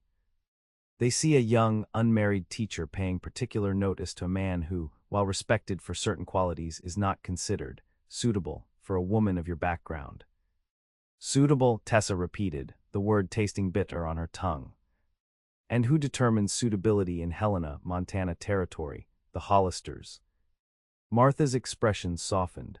"I'm not trying to dictate your choices, Tessa. I'm trying to help you understand the reality of your position. The school board hired you not just for your educational qualifications, but for the moral example you'll set for the community's children. A teacher must be above reproach in all aspects of her life." "An association with Nathan Blackett would place me in disrepute," Tessa challenged. "A man who, by your own admission, is respected in the community. Who saved a stagecoach from robbery, who spent his Sunday making repairs to the teacher's cabin without expectation of payment or recognition." "It's not that simple," Martha sighed. "Nathan has a past, a reputation." "There are stories." "Rumors and gossip," Tessa interrupted. "You said yourself that his family was killed. That would change anyone." "It's more than that. He disappeared for months afterward. When he returned, he claimed his father's land and built that ranch alone, barely speaking to another soul for years. He avoids town, avoids society. Some say he tracked down the men who killed his family and—" Martha hesitated. "Well, frontier justice can be harsh." Tessa considered this information thoughtfully. If true, it spoke of deep pain and a harsh path to survival, not the character of a man to be feared or avoided, but one who had endured and persevered through tragedy. "In Boston," she said carefully, "I was judged primarily on appearances. My worth was measured by my family connections, my manners, my ability to conform to expectations. I came west partly to escape that shallow assessment." She met Martha's gaze directly. "I had hoped for more authentic judgments here." Martha reached across the table to touch her cousin's hand. "I understand, truly I do. But you must recognize that small communities have their own forms of judgment, their own expectations. Different from Boston, perhaps, but no less real." They sat in silence for a moment, the tension gradually easing between them. Finally, Martha spoke again, her tone gentler. I only want what's best for you, Tessa, your happiness, your security. James Hollister could provide both. And if I find his company less compelling than that of others? Tessa asked quietly. Martha sighed. Then I would advise caution and discretion while you determine where your true interests lie. The territory can be unforgiving of missteps, particularly for women. The conversation shifted to more mundane topics after that: plans for furnishing the cabin, the school schedule, Martha's social engagements for the coming week. But Tessa's thoughts remained focused on Nathan Blackett and the posse that would ride out at dawn. Later, alone in her room, she stood at the window gazing toward the distant mountains, wondering if Nathan had reached his ranch safely. Tomorrow he would face danger willingly, risking his life to make the territory safer for others. The thought filled her with both admiration and fear. She had known him for barely a week, had spoken with him only briefly, yet she found herself increasingly drawn to this quiet, complex man who seemed to embody the spirit of the frontier itself. Harsh yet beautiful, dangerous yet compelling, solitary yet profoundly connected to the land.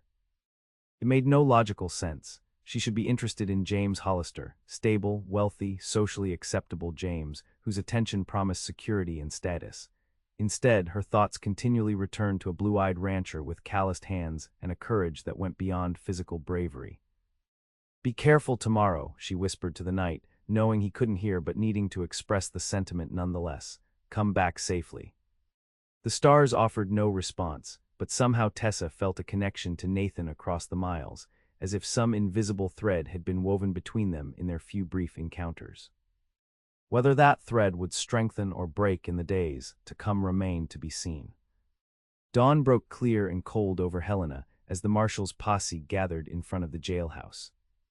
8 men in total: the marshal himself, 2 deputies, a tracker from the Flathead tribe named Joseph, and 4 volunteers including Nathan. The men checked saddles and weapons, filled canteens, and secured provisions for what might be a week-long pursuit.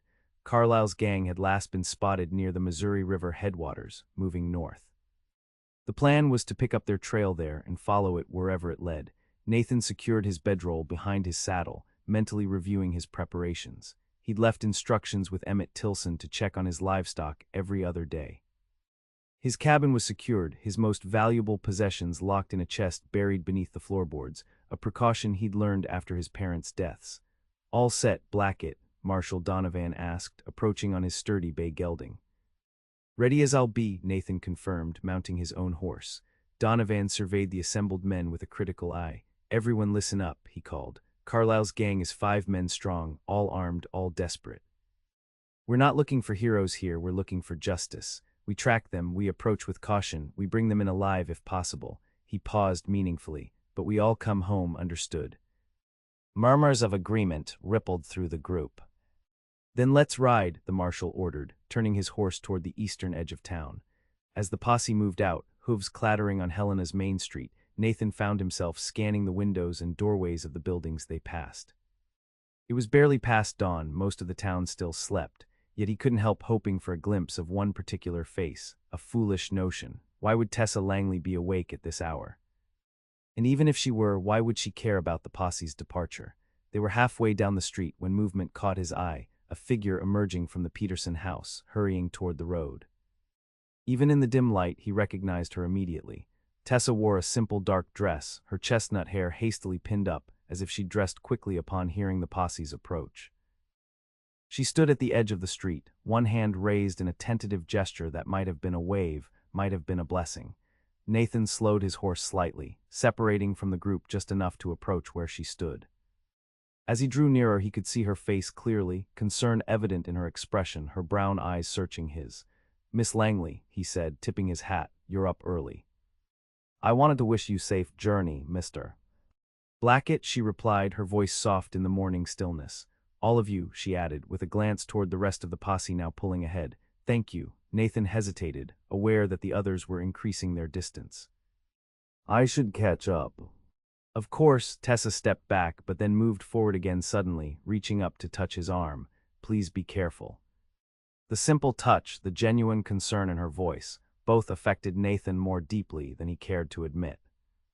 "I will," he promised, his own voice rougher than usual. She withdrew her hand, a faint blush coloring her cheeks. "Good hunting, then." Nathan nodded, unable to find adequate words for the moment. With a final tip of his hat, he urged his horse forward to rejoin the posse, feeling her gaze follow him down the street. "That the schoolteacher?" one of the deputies asked as Nathan caught up to the group. "Yes," Nathan replied shortly, not inviting further conversation. The deputy grinned. "Pretty thing, came out special to see you off, did she?" "To see the posse off," Nathan corrected, his tone discouraging continued discussion. But Marshal Donovan, riding just ahead, had overheard the exchange. He glanced back at Nathan with a knowing expression. "Interesting," was all he said, but the single word carried volumes of meaning. Nathan kept his gaze fixed on the road ahead, refusing to be drawn into conversation about Tessa. Yet as Helena receded behind them and the wilderness opened up before the posse, he found himself carrying the memory of her touch, her concern, her early morning appearance like a talisman against the dangers that lay ahead. Perhaps, he reflected, there would be something worth returning to beyond his solitary ranch when this mission was complete. Monday morning arrived with a flurry of activity for Tessa. Today marked her first official day as teacher at the Helena School, and she was determined to make a positive impression on her students.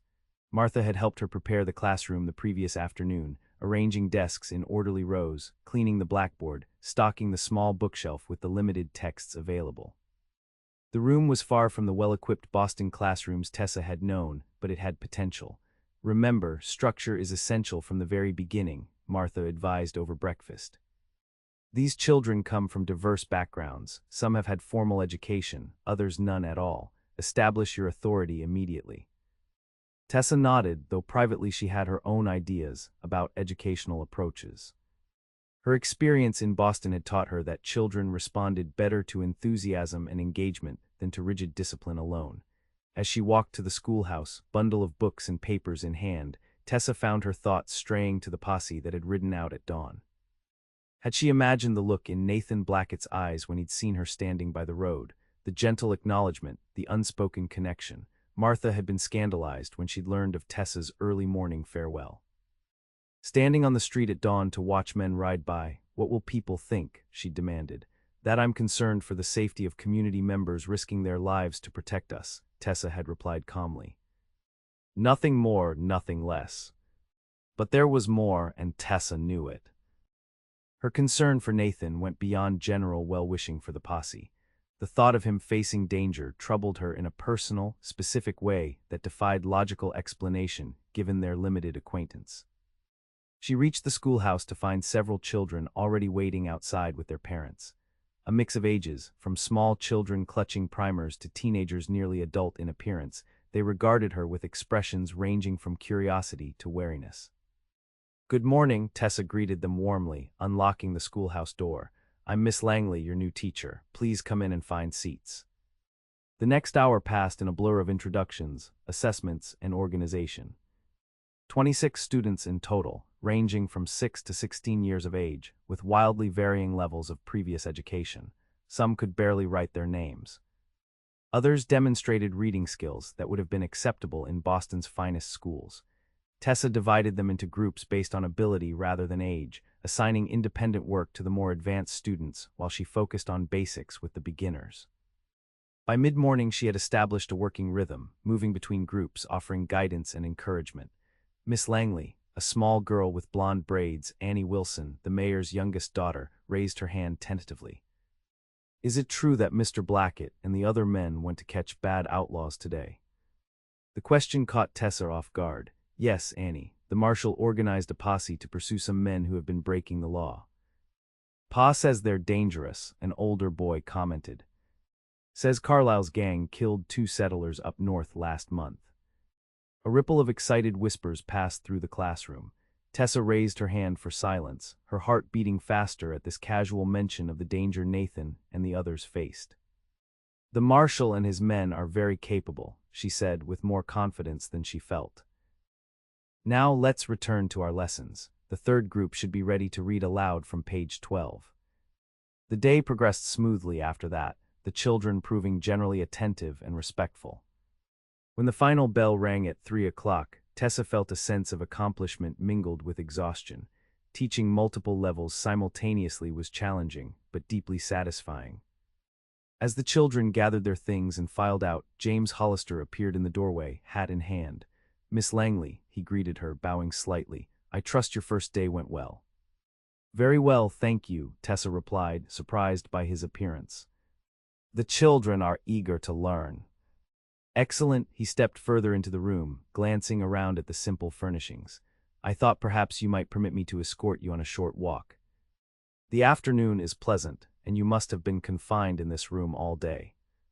Tessa hesitated. Propriety suggested she should accept. James was a respected member of the community, and they would be in public view the entire time. Yet something in her resisted the idea.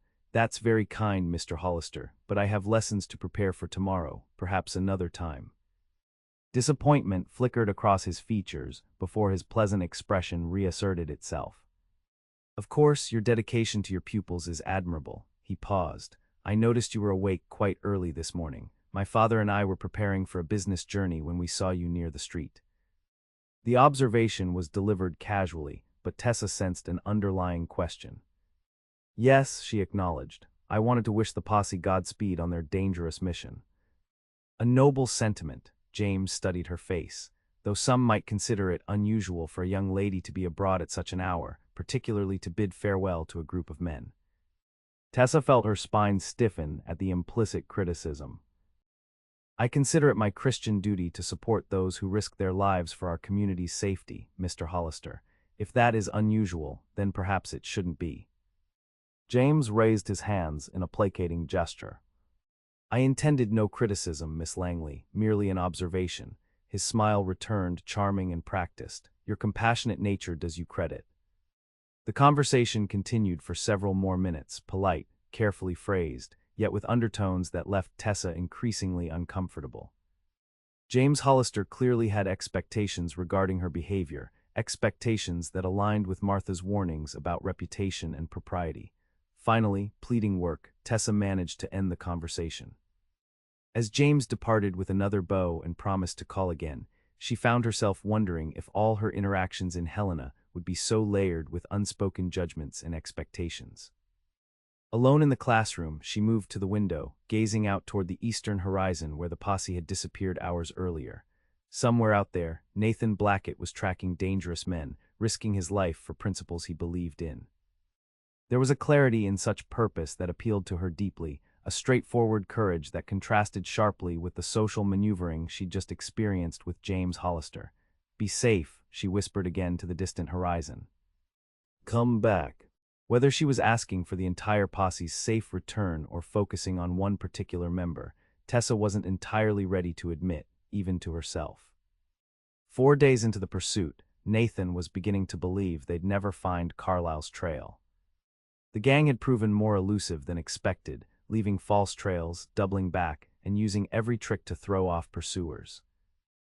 The posse had split up that morning, 4 men heading north toward the Canadian border where Carlisle might seek refuge, while Nathan, Marshal Donovan, Deputy Wilson, and the Flathead tracker Joseph continued following the most promising trail eastward. They rode in silence through rugged country, steep ravines, thick forests, and rocky outcroppings that provided perfect ambush positions. Nathan maintained a state of constant alertness, eyes scanning the terrain ahead and around them, hand never far from his rifle. "Getting late," the marshal observed as the sun dipped toward the western horizon. "Need to find a place to make camp soon." Joseph, Riding Point, raised his hand suddenly in a signal to halt. The entire party froze, watching as the tracker dismounted and examined something on the ground. "Fire pit," he said quietly when they joined him. "Used recently, within day."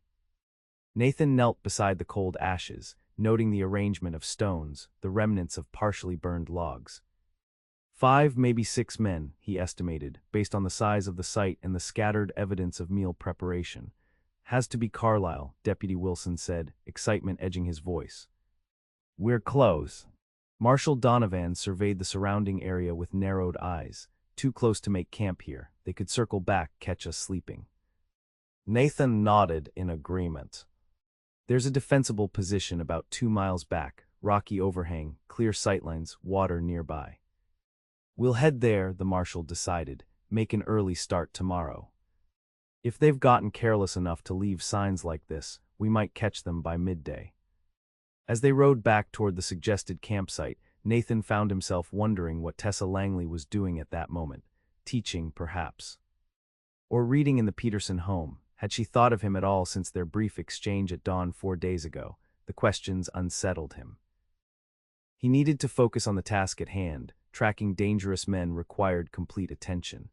Yet throughout the journey, his mind had repeatedly returned to brown eyes, a gentle touch on his arm, a soft voice urging caution. "You're quiet even by your standards, Blackett," Marshal Donovan observed as they set up camp an hour later. "Something on your mind?" Nathan continued arranging stones for a small, concealed fire. "Just thinking about the pursuit tomorrow. If we find them, it won't be easy." The marshal's tone suggested he didn't entirely believe this explanation. "Nothing to do with a certain schoolteacher who made a special trip to see you off." Nathan shot him a warning glance. "Don't start, Donovan." The older man chuckled, unfazed. "Been knowing you since you were knee-high, son. Can't remember the last time I saw you give a woman a second glance. Yet here you are, miles from nowhere, with that look men get when they're thinking about someone special." "I barely know her," Nathan protested. "Doesn't take long sometimes." The marshal settled himself against his saddle, stretching his legs toward the small fire. "Met my Margaret at a church picnic, proposed 2 weeks later, been married 32 years now." He studied Nathan thoughtfully. "When we get back to Helena, what's your plan regarding Miss Langley?" "Don't have one," Nathan admitted, uncomfortable with the direction of the conversation. "Might want to develop one," Donovan advised. "Word around town is that James Hollister's taken quite an interest in our new teacher. His type doesn't waste time when they set their sights on something or someone." The thought of Hollister pursuing Tessa sent an unexpected surge of jealousy through Nathan. He tamped it down, focusing on practical considerations. "Hollister can offer her a life I can't," he said flatly. "House in town, social standing, no mud or manure or 18-hour workdays." "True enough," the marshal agreed. "Though I've noticed that women sometimes have different priorities than men expect. My Margaret could have married the banker's son back in St. Louis, chose a deputy marshal instead. Said she wanted a man who stood for something, not just inherited something." Nathan had no response to this. The idea that Tessa might prefer his rough-hewn life to Hollister's polished existence seemed improbable at best. Yet a small part of him, a part he'd thought long buried, kindled with hope at the marshal's words. "Get some sleep," Donovan said finally, settling his hat over his eyes. "Tomorrow might be busy." Nathan took first watch, rifle across his knees, gaze scanning the darkening forest around their camp. The night was clear, stars emerging one by one in the vast Montana sky. In the distance, a wolf howled, a lonely sound that echoed across the valleys. He thought again of Tessa, imagining her looking up at these same stars from Helena. Would she spare a thought for the posse, for him specifically? Or was she already being courted by James Hollister, already being drawn into that world of comfort and social convention? "Focus," he muttered to himself. Tomorrow they would likely confront Carlisle's gang, armed men with nothing to lose. Distraction could be fatal, yet as the night deepened around him, Nathan found himself making plans for his return to Helena, plans that included finding reasons to visit town more frequently, perhaps offering to complete the repairs on the teacher's cabin, maybe even attending another social function if it meant a chance to speak with Tessa again. For the first time in years, he was thinking beyond the next day, the next season, the next crop of calves or harvest of timber. He was thinking of possibilities, of connections, of a future that might include more than solitary evenings on his porch. It was terrifying and exhilarating and worth the risk. "Miss Langley, is it true that Mr. Blackett killed 3 men with his bare hands?" The question, posed by 12-year-old Thomas Jenkins during Friday's history lesson, brought the classroom to sudden silence. Tessa stared at the boy, momentarily speechless. 5 days had passed since the posse's departure, 5 days without news of their progress or safety. Her concern had grown with each passing day, though she'd carefully concealed it beneath the routines of teaching and community involvement. "Thomas, that is an entirely inappropriate question," she said finally, her voice firm. "Mr. Blackett is a respected rancher who, along with Marshal Donovan and others, is currently performing a civic duty by helping to apprehend dangerous criminals." "But my pa says—" "We are discussing the Louisiana Purchase," Tessa interrupted, "not local gossip." Please open your books to page 47. The children complied, though she could see curiosity still burning in many eyes. The rumors about Nathan had clearly spread throughout the community, embellished and distorted with each telling. The man she'd briefly encountered, quiet, dignified, unexpectedly thoughtful, seemed worlds away from the figure of frontier legend the townsfolk had created. When the school day ended, Tessa found herself reluctant to return to the Peterson home. Martha, while well-intentioned, had become increasingly pointed in her remarks about James Hollister's interest and the social advantages such a connection would bring. The banker's son had called twice more that week, each visit more clearly designed to advance his courtship. Instead of heading directly home, Tessa walked to her cabin behind the schoolhouse. Work had continued in her absence. The roof had been repaired, the chimney rebuilt, the interior walls freshly plastered. The school board had arranged for these improvements after discovering Nathan's initial efforts, though Tessa suspected he would have completed them himself had he not been called away with the posse. The cabin now contained basic furnishings, a bed frame and mattress in the bedroom, a table and chairs in the main room, a small desk in the alcove that would serve as her study. She had begun bringing personal items from the Peterson home, gradually making the space her own. Today she carried a box of books, beloved volumes she'd brought from Boston, determined not to leave them behind despite the weight they added to her luggage. Classics, poetry, educational texts, and a few novels that had been her mother's favorites. As she arranged them on the newly installed shelves, Tessa found herself wondering what Nathan's home might look like. Did he have books? Did he read in the evenings after his work was done? What thoughts occupied him during the long winter nights when snow isolated frontier ranches for weeks at a time? Such personal questions about a man she barely knew should have embarrassed her, yet somehow they felt natural, as if the connection she'd sensed between them justified such curiosity. A knock at the open door startled her from these reflections. She turned to find James Hollister standing in the doorway, hat in hand, dressed impeccably as always. "Miss Langley," he greeted her with a slight bow. "I hope I'm not intruding." "Mr. Hollister," she acknowledged, setting down the book she'd been holding. "This is unexpected. I saw you walking this direction after school and thought I might offer assistance with whatever task brought you here." His gaze traveled around the cabin, taking in the improvements and new furnishings. "I see you're settling in." "Yes, the school board has been very generous with provisions." Tessa moved toward the door, uncomfortable with James's presence in what was meant to be her private space. "I was just arranging some books." "Ah, a literary lady," he smiled approvingly. "I myself have quite an extensive library. Perhaps you might visit sometime and select volumes of interest." "That's very kind," Tessa replied noncommittally, stepping outside onto the porch. James followed, seeming to take the hint that she preferred not to entertain him inside. "The repairs have been completed quickly," he observed. "Though I understand they were begun by Nathan Blackett, of all people." Something in his tone, a slight dismissiveness, irritated Tessa. "Mr. Blackett very kindly volunteered his time and skills," she said. "It was a generous gesture that the school board and I deeply appreciate." James's smile tightened almost imperceptibly. Indeed, though one wonders about his motivation. "Blackett isn't known for community involvement." "Perhaps he's been misjudged," Tessa suggested, keeping her voice level despite her growing irritation. "Perhaps," James clearly didn't agree, though his background gives one pause.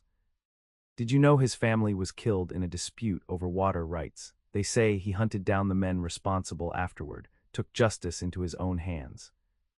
Tessa met his gaze directly. "I don't put much stock in rumors, Mr. Hollister, and I find it distasteful to discuss a man's personal tragedy, particularly when he's currently risking his life as part of the marshal's posse." James had the grace to look slightly abashed. "You're right, of course, forgive me. I merely thought you should be aware of certain histories, given your position in the community." "I appreciate your concern," Tessa said, though her tone suggested otherwise. "Now, if you'll excuse me, I have lesson plans to prepare for next week." He took the dismissal with outward good humor, though she detected an undercurrent of displeasure in his manner. "Of course. Might I call on you Sunday after church services, perhaps a walk if the weather permits?" Tessa hesitated. Refusing outright would be impolite, particularly when James had been nothing but courteous despite his thinly veiled warnings about Nathan. Yet the thought of encouraging his attention felt increasingly uncomfortable. That would be pleasant, she said finally, settling for politeness over honesty, though I cannot promise more than a brief walk. My duties require considerable preparation. I understand completely, James assured her, his confident smile returning. Until Sunday, then. As he walked away, Tessa sank onto the porch steps, troubled by the encounter. James Hollister represented everything she should want in a suitor: education, wealth, social standing, conventional good looks. Yet his presence left her cold, while brief thoughts of Nathan Blackett sent warmth spreading through her chest. It made no logical sense. She barely knew either man. Yet somehow in those few short interactions, Nathan had revealed more of his true self, his courage, his principles, his unexpected kindness, than James had in multiple carefully choreographed visits. A distant commotion drew her attention toward the main street. Voices raised in excitement, movement, the sound of horses. Curious, Tessa stood, straining to see beyond the schoolhouse to the town beyond. A rider appeared, galloping toward the center of Helena, one of the posse members, though not anyone she recognized from this distance. Her heart quickened. News at last. Without conscious thought, Tessa gathered her skirts and hurried toward the main street, joining the growing crowd of townspeople eager for information. The rider had stopped outside the marshal's office, where he was being surrounded by questioning citizens. "They got Carlisle," someone shouted, "the whole gang captured." Relief flooded through Tessa, followed immediately by concern. Captured, but at what cost? The rider, now visible as Deputy Miller, one of those who had gone north with the split posse, was speaking rapidly to the crowd. "Marshal Donovan's bringing them in," he announced. "Should arrive by nightfall. Carlisle and 3 of his men all taken alive." "Any casualties?" Mayor Wilson asked, pushing through the crowd. Deputy Miller's expression sobered. Wilson took a bullet in the shoulder, nothing too serious, and Blackett. Tessa's heart seemed to stop at the deputy's hesitation. She moved closer, straining to hear his next words. "Blackett saved the marshal's life," Miller continued. "Carlisle had Donovan dead to rights when Blackett tackled him. Took a knife wound in the process, but the doc riding with us says he'll recover." Wounded? Nathan was wounded, but alive. The relief that coursed through Tessa was so powerful she had to steady herself against a nearby post. Around her the crowd buzzed with excitement, questions about the capture, speculation about trials and hangings, pride in their local heroes. Miss Langley. She turned to find Martha at her elbow, concern evident in her expression. "I saw you rush from the cabin," Martha explained. "Is everything all right?" "Yes," Tessa replied, her voice steadier than she felt. "The posse is returning. They've captured Carlisle and his gang." "Thank Providence," Martha crossed herself. "And the men, are they safe?" "Deputy Wilson was shot in the shoulder," Tessa reported, trying to keep her voice neutral, "and Mr. Blackett was injured while saving the marshal's life." "A knife wound, apparently." Martha's eyes narrowed slightly at the emotion Tessa couldn't quite conceal. "I see. Well, I'm sure Dr. Adams will tend to them properly when they arrive." "Yes, of course," Tessa struggled to maintain composure. "I should return to my work at the cabin. There's still much to arrange." "Certainly, though perhaps you should come home first. You look rather pale." "I'm fine, truly," Tessa forced a smile. "Just relieved that the danger has passed." As she made her way back to the cabin, Tessa's mind raced with conflicting thoughts. Nathan was injured. How severely? The deputy had said he would recover, but what did that mean? Would he be brought to the doctor's office in Helena, or taken directly to his ranch? Would she have an opportunity to see him, to express her gratitude for his service? And why did the thought of him in pain affect her so deeply when their acquaintance was so slight? Back in the cabin, Tessa tried to resume her work, arranging books and planning lessons. But her attention continuously drifted to the window, watching for any sign of the returning posse. As afternoon stretched toward evening, she found herself unable to concentrate on anything but the thought of Nathan Blackett's imminent return, wounded, perhaps seriously, but alive. And with that realization came another, more startling one. In the short time since her arrival in Montana Territory, she had developed feelings for this quiet rancher that went far beyond casual interest or gratitude. Feelings that made no rational sense given their limited interaction. Feelings that would undoubtedly complicate her position in Helena if they became known. Feelings that, despite all logic and propriety, she could neither deny nor ignore. Pain pulsed through Nathan's side with each movement of his horse. The makeshift bandage Dr. Spencer had applied at their camp had stemmed the bleeding, but the 6-inch gash where Carlyle's knife had sliced across his ribs burned like fire with every breath. "How you holding up, Blackett?" Marshal Donovan asked, riding alongside the wagon where Carlyle and his 3 captured men sat bound and sullen, guarded by Deputy Wilson despite his own injury. "I'll make it," Nathan replied, his voice tight with pain. "Town's only another hour." "Doc says that wound needs proper stitching once we get back," Donovan persisted. "You're coming straight to the office with me, no arguments." Nathan nodded, lacking the energy to protest. In truth, the pain was becoming increasingly difficult to manage. Loss of blood had left him lightheaded, and maintaining his seat on horseback required all his concentration. The confrontation with Carlyle had happened so quickly. They'd tracked the gang to an abandoned trapper's cabin near the Judith River. The marshal had approached openly, calling for surrender, while Nathan and the others maintained hidden positions around the clearing. Carlyle had appeared to consider the offer, stepping onto the cabin's porch with hands raised. But it was a ruse. The outlaw had drawn a hidden pistol with lightning speed, firing at Donovan and dropping for cover in the same motion. Nathan had reacted without conscious thought, charging from his position behind a fallen log, tackling Carlyle just as the outlaw was taking aim for a second, likely fatal shot at the marshal. They'd grappled briefly, Carlyle fighting with the desperate strength of a man facing the gallows, Nathan with the cold determination of someone who'd lost too much to lawlessness. The knife had appeared in Carlyle's hand seemingly from nowhere, slashing across Nathan's side before the marshal recovered enough to assist. Together they'd subdued the outlaw, but not before Nathan's shirt was soaked with blood from the wound. "You saved my life back there," Donovan said quietly, breaking into Nathan's recollection. "Wasn't your job to put yourself between me and Carlyle's gun?" "Would have done the same for any of us," Nathan replied, uncomfortable with the praise. "Maybe so, still I owe you." The marshal studied him with concern. "You're looking pale, son. Sure you can make it to town?"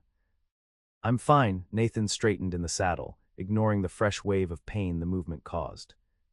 "Just want to get these men behind bars where they belong." They rode in silence for a while, the afternoon sun warm on their backs, the familiar landscape of the territory rolling past. Despite his injury, Nathan found his thoughts drifting to Helena, to the reception that might await them, to the satisfaction of bringing dangerous men to justice, and increasingly to Tessa Langley. Would she have heard about the posse's success? Would she care that he had been injured? The questions seemed foolish given their brief acquaintance, yet he couldn't help wondering if she had thought of him at all during the past 5 days. "You know," Donovan said suddenly, "the town will probably hold some kind of celebration once news of Carlyle's capture spreads. Might be a good opportunity for you to have a conversation with a certain schoolteacher." Nathan grimaced, partly from pain, partly from the marshal's persistence on the subject. "Thought we agreed to drop that topic." "No, you expressed discomfort and I temporarily obliged," Donovan corrected with a slight smile. "Different thing entirely." "She probably hasn't given me a second thought," Nathan said, voicing the doubt that had nagged at him throughout the journey. "Then explain why she was out at dawn to see us off," the marshal challenged, "or why she's asked every traveler from Blackfoot Valley about conditions near your ranch since we left." Nathan's head jerked up, sending a fresh stab of pain through his side. "She what?" "Asked after you," Donovan repeated, satisfaction evident in his tone. "My Margaret mentioned it yesterday when she rode out to bring us supplies. Said the new teacher has been mighty curious about a certain rancher." Hope flickered in Nathan's chest, quickly tempered by practical considerations. "Doesn't mean anything," he muttered, "just being neighborly." "Suit yourself," Donovan sighed, "but take it from an old married man. When a woman goes out of her way to inquire about your welfare, it generally signifies interest beyond neighborly concern." They crested a rise, bringing Helena into view in the valley below, smoke rising from chimneys, the church steeple gleaming in the late afternoon sun, activity visible even from this distance as the town went about its daily business, unaware of their approach. Deputy Miller would have arrived hours ago with news of their success. The town would be waiting, expectant, ready to celebrate the return of their protectors and the capture of men who had terrorized the territory for months. Under normal circumstances, Nathan would have dreaded such attention. He preferred to do what needed doing without fanfare or recognition. but now, with Tessa potentially among those waiting, he found himself straightening in the saddle despite the pain, adjusting his hat, wishing he weren't covered in trail dust and dried blood. "Let's get this done," he said, urging his horse forward with renewed determination. The marshal chuckled, recognizing the change in Nathan's demeanor. "Amazing what the right motivation can do," he observed, falling in beside him as they began the final descent toward Helena. Word of the posse's approach spread through Helena like wildfire. Tessa heard the commotion from her cabin, shouts, movement, the church bell ringing in celebration. She set aside the book she'd been pretending to read for the past hour and moved to the window. In the distance, she could see people gathering along the main street, preparing to welcome the returning heroes. Should she join them? Would it seem too forward, too obvious? Or would her absence be noted, perhaps interpreted as lack of appreciation for their service? Before she could decide, a knock sounded at her door. She opened it to find Martha standing there, bonnet already tied, shawl around her shoulders. "Come along," her cousin said without preamble. "The posse is approaching town. Everyone is gathering to welcome them." "I was just considering whether to join the crowd," Tessa admitted. Martha's expression softened. "It would be expected of you, as a community leader. The schoolteacher should be present to demonstrate appreciation for those who have made the territory safer, particularly for the children." Put that way, Tessa had little choice. She collected her shawl and followed Martha toward the main street, where it seemed all of Helena had assembled. The mood was festive, mothers holding children up for a better view, men discussing the capture in excited tones, young women straightening their dresses and patting their hair. "Quite a celebration," Tessa observed as they found a place among the crowd. "The territory has lived under Carlyle's shadow for too long," Martha replied. "His capture represents more than just the apprehension of one outlaw. It's a symbol that civilization is taking hold, that law can triumph over lawlessness." Tessa nodded, understanding. Life in the territory existed on a knife's edge between order and chaos. Each victory for the former represented hope, progress, the promise that the sacrifices of settlement were worthwhile. A murmur passed through the crowd. "They're coming," someone called from the town's edge. All eyes turned toward the eastern approach. The posse appeared first as distant figures on the horizon, then gradually resolved into recognizable forms. Marshal Donovan riding point, the wagon containing their prisoners, Deputy Wilson with his arm in a sling, and the others following behind. Tessa's gaze moved anxiously among them, searching for one particular rider. She found him near the rear of the group, sitting straight in his saddle despite what must have been considerable pain, his face paler than she remembered but set in determined lines. Nathan Blackett had returned. The crowd erupted in cheers as the posse entered town, hats thrown in the air, applause echoing between the buildings. Marshal Donovan raised his hand in acknowledgement, but kept the procession moving steadily toward the jailhouse at the far end of the street. As they passed where Tessa stood, her eyes met Nathan's briefly across the distance. Something flickered in his expression, recognition, perhaps something more. He nodded slightly, the gesture so subtle it might have been imagined. Then he was past, continuing with the others toward their destination. "Your admirer seems in fine form despite his injury," Martha observed, having caught the exchanged glance. "He's not my admirer," Tessa protested automatically. "No," Martha's eyebrow rose skeptically. "Then why has he been looking for you since the moment they entered town, and why are you blushing?" Tessa felt her cheeks warm further at the observation. "We should join the others," she said, deflecting the question. "The mayor appears to be organizing some sort of formal welcome." Indeed, Mayor Wilson had moved to the front of the crowd, gathering outside the jailhouse, apparently preparing to make a speech. Martha allowed the subject change, though her knowing expression suggested the topic would resurface later. They joined the assembly as Marshal Donovan and his men dismounted. The prisoners were led inside the jailhouse by Deputy Miller and another deputy who had remained in town. Nathan moved stiffly, one hand pressed against his side, his shirt darkened with what Tessa now realized was dried blood.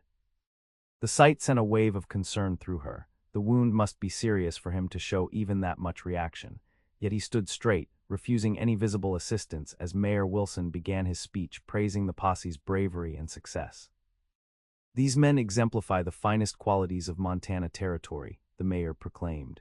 "Courage, determination, a commitment to justice that knows no hesitation or fear. Thanks to their efforts, Carlyle's reign of terror has ended. Our homes are safer, our travel routes secure, our future brighter." Applause erupted again. The marshal stepped forward to acknowledge the praise and provide a brief account of the capture. As he described the confrontation at the trapper's cabin, he turned to Nathan. "Mr. Blackett here saved my life," he stated plainly. "Carlyle would have put a bullet through my head if not for his quick action. He took a knife wound in the process that would have stopped most men, yet continued to help secure the prisoners for the journey back." All eyes turned to Nathan, who shifted uncomfortably under the attention. "Just did what needed doing," he said, his voice carrying despite its quiet tone, "same as any of us would." "Modest as well as brave," the mayor declared approvingly. "Helena owes you a debt of gratitude, Mr. Blackett." More applause followed. Through it all, Nathan maintained a stoic expression, though Tessa could see the tightness around his eyes that suggested he was in considerable pain. "Now," Mayor Wilson continued, "I believe Dr. Adams is waiting to tend our wounded heroes.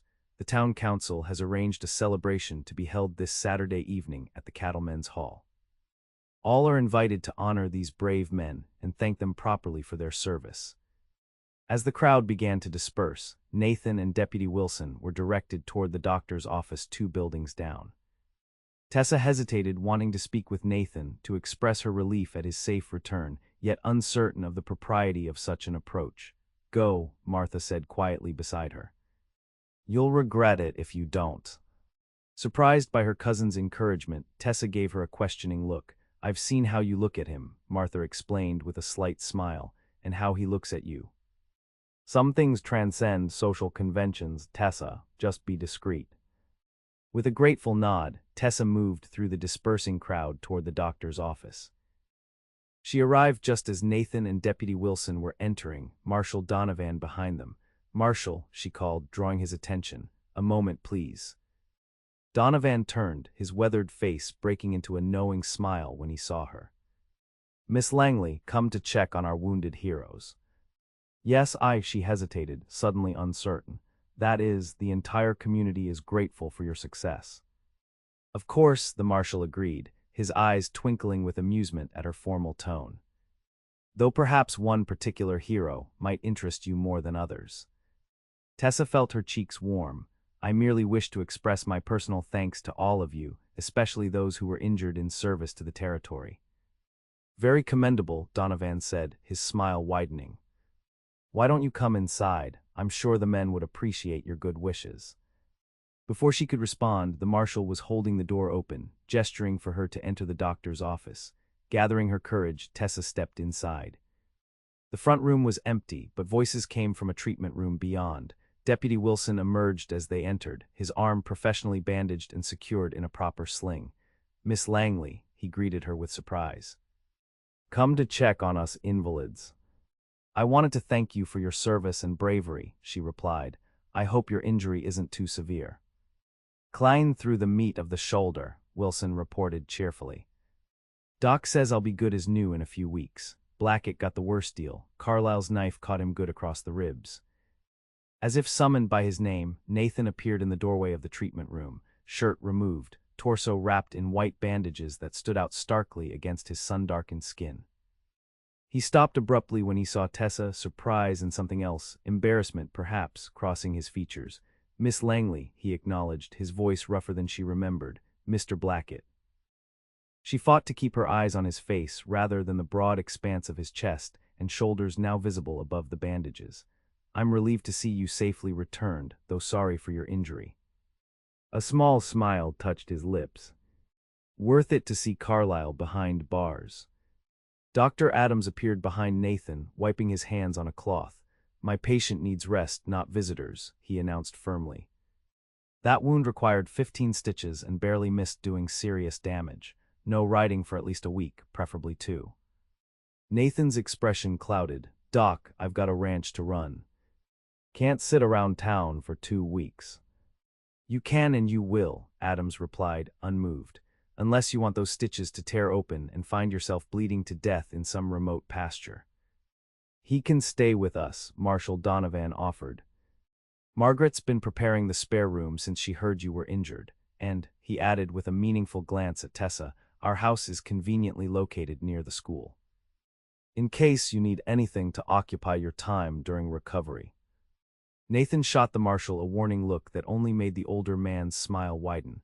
"That's very kind," Tessa said, pretending not to notice the undercurrents of the exchange. "I'm sure Mr. Blackett will benefit from proper care during his recovery." "See, even the schoolteacher agrees," Donovan said triumphantly. "It's settled." Nathan looked as if he might argue further, but a sudden wince of pain as he shifted position seemed to drain his resistance. "Fine," he conceded, "1 week, then I'm heading back to the ranch, stitches or no stitches." "We'll discuss that when the time comes," the doctor said diplomatically. "For now, I want you at the Donovan house with strict orders for rest and limited movement." Tessa sensed it was time to make her exit. "I should return to my preparations," she said. "The children will be full of questions about the posse's adventure tomorrow." She turned to go, but Nathan's voice stopped her. "Miss Langley." She looked back to find his blue eyes fixed on her with an intensity that made her breath catch.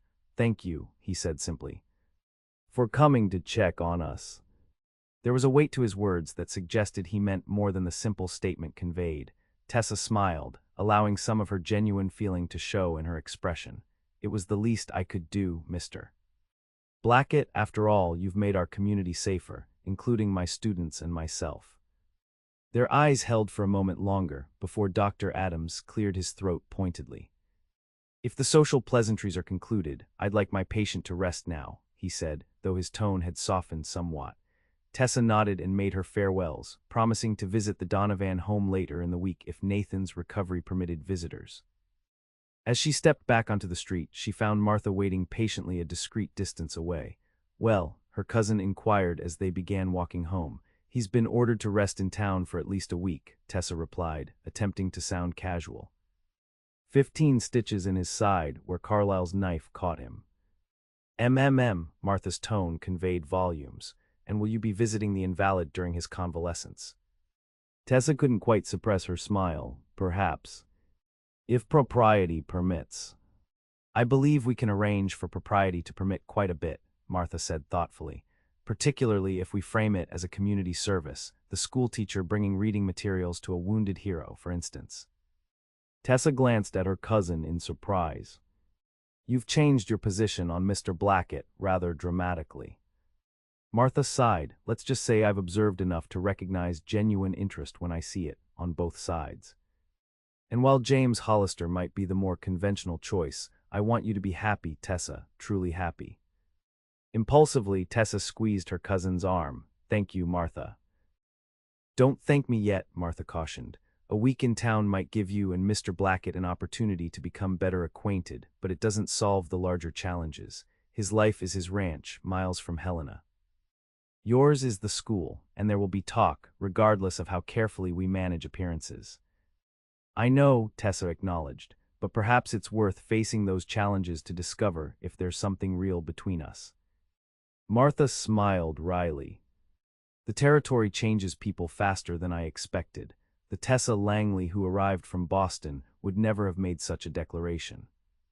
"Perhaps she needed to leave Boston to discover who she truly is," Tessa replied softly. As they continued toward home, Tessa found her thoughts filled with possibilities she hadn't dared consider before. Nathan would be in town for a week, 7 days to learn more about this quiet, courageous man who had captured her interest so unexpectedly. 7 days to determine whether the connection she felt was merely her imagination or something worth pursuing despite the complications it would surely bring. 7 days that might change the course of her life in the Montana Territory. Nathan awoke in an unfamiliar room, momentarily disoriented until memories of the previous day reasserted themselves. The return to Helena, the crowd's welcome, Dr. Adams's treatment of his wound, and most vividly, Tessa Langley's unexpected appearance at the doctor's office. The memory of her concern, the warmth in her brown eyes when they'd met his, brought a smile to his lips despite the pain in his side. She had come specifically to check on him. According to the marshal, she had been asking about him during their absence. Perhaps Donovan wasn't merely teasing about her interest after all. Sunlight streamed through lace curtains, a feminine touch that reminded Nathan he was a guest in the Donovan home. Margaret Donovan had welcomed him warmly the previous evening, showing him to a comfortable bedroom and providing a hearty meal despite his protests that he didn't want to be a burden. "Nonsense," she'd said firmly. Robert told me how you saved his life. The least we can do is ensure you recover properly. A knock at the door interrupted his thoughts. Nathan, are you awake? Margaret's voice called. Yes, ma'am, he responded, pulling himself to a sitting position with a wince. The door opened slightly, allowing Margaret to peek in. A woman in her early 50s with silver-streaked dark hair and kind eyes, she had the capable manner of someone who had spent decades as a lawman's wife in frontier towns. Breakfast is ready whenever you are, she said, and you have a visitor. Nathan raised his eyebrows in question. Miss Langley brought some books she thought might interest you during your recovery, Margaret explained, making no attempt to hide her approval. She's having coffee in the parlor now. Tessa was here. Nathan felt suddenly self-conscious about his appearance, unshaven, hair uncombed, wearing only the clean shirt Margaret had provided for sleeping. I'll need a few minutes, he said, running a hand through his hair. Margaret's eyes twinkled with amusement. Take your time. I've told her you might not be receiving visitors so early, but she insisted the books might provide distraction from your discomfort. When the door closed, Nathan moved carefully to the wash basin, mindful of Dr. Adams's warning not to strain his stitches. The process of washing, shaving, and dressing took longer than usual due to his injury, but he was determined to make himself presentable before facing Tessa. Finally ready, he made his way downstairs to the parlor, where he found Tessa engaged in conversation with Margaret. She wore a simple blue dress, her chestnut hair arranged in a neat bun at the nape of her neck. A stack of books sat on the table beside her. Both women looked up as he entered. Tessa's expression brightened visibly, sending an unexpected warmth through Nathan's chest. Mr. Blackett, she greeted him, I hope I'm not intruding too early. Not at all, he assured her, taking the chair Margaret indicated. Though I'm surprised to see you before school hours. It's Saturday, Tessa reminded him with a small smile. No classes today. Nathan blinked, having lost track of days during the posse's pursuit and his subsequent injury. Of course. Forgive me. Nothing to forgive. I imagine tracking outlaws doesn't leave much time for consulting calendars. Her eyes moved to his bandaged side, partly visible where his shirt strained slightly. How are you feeling this morning? Better, he said, though in truth the pain remained significant. The doctor exaggerates the severity. I've had worse injuries working the ranch. Margaret snorted softly. Men and their pride. Dr. Adams said you nearly bled out before they got the wound properly cleaned and stitched. She stood, gathering the empty coffee cups. I'll leave you two to discuss Miss Langley's literary selections. I have bread in the oven that needs checking. When they were alone, a moment of awkward silence fell between them. Nathan was acutely aware that this was the first time they'd been alone together, without interruption or immediate purpose. I brought some books I thought might interest you, Tessa said finally, gesturing to the stack beside her. Mrs. Donovan mentioned you might be restless during your recovery. That's very thoughtful, Nathan replied, genuinely touched by the consideration. Though I don't have much time for reading generally. Perhaps this is an opportunity then. She selected a volume from the top of the stack. This is a history of the Lewis and Clark expedition. They passed quite near here during their journey. Nathan settled back in the chair, watching her hands as she opened the book. Read to me then, Miss Langley. I'm a captive audience. For the next week that parlor became their world.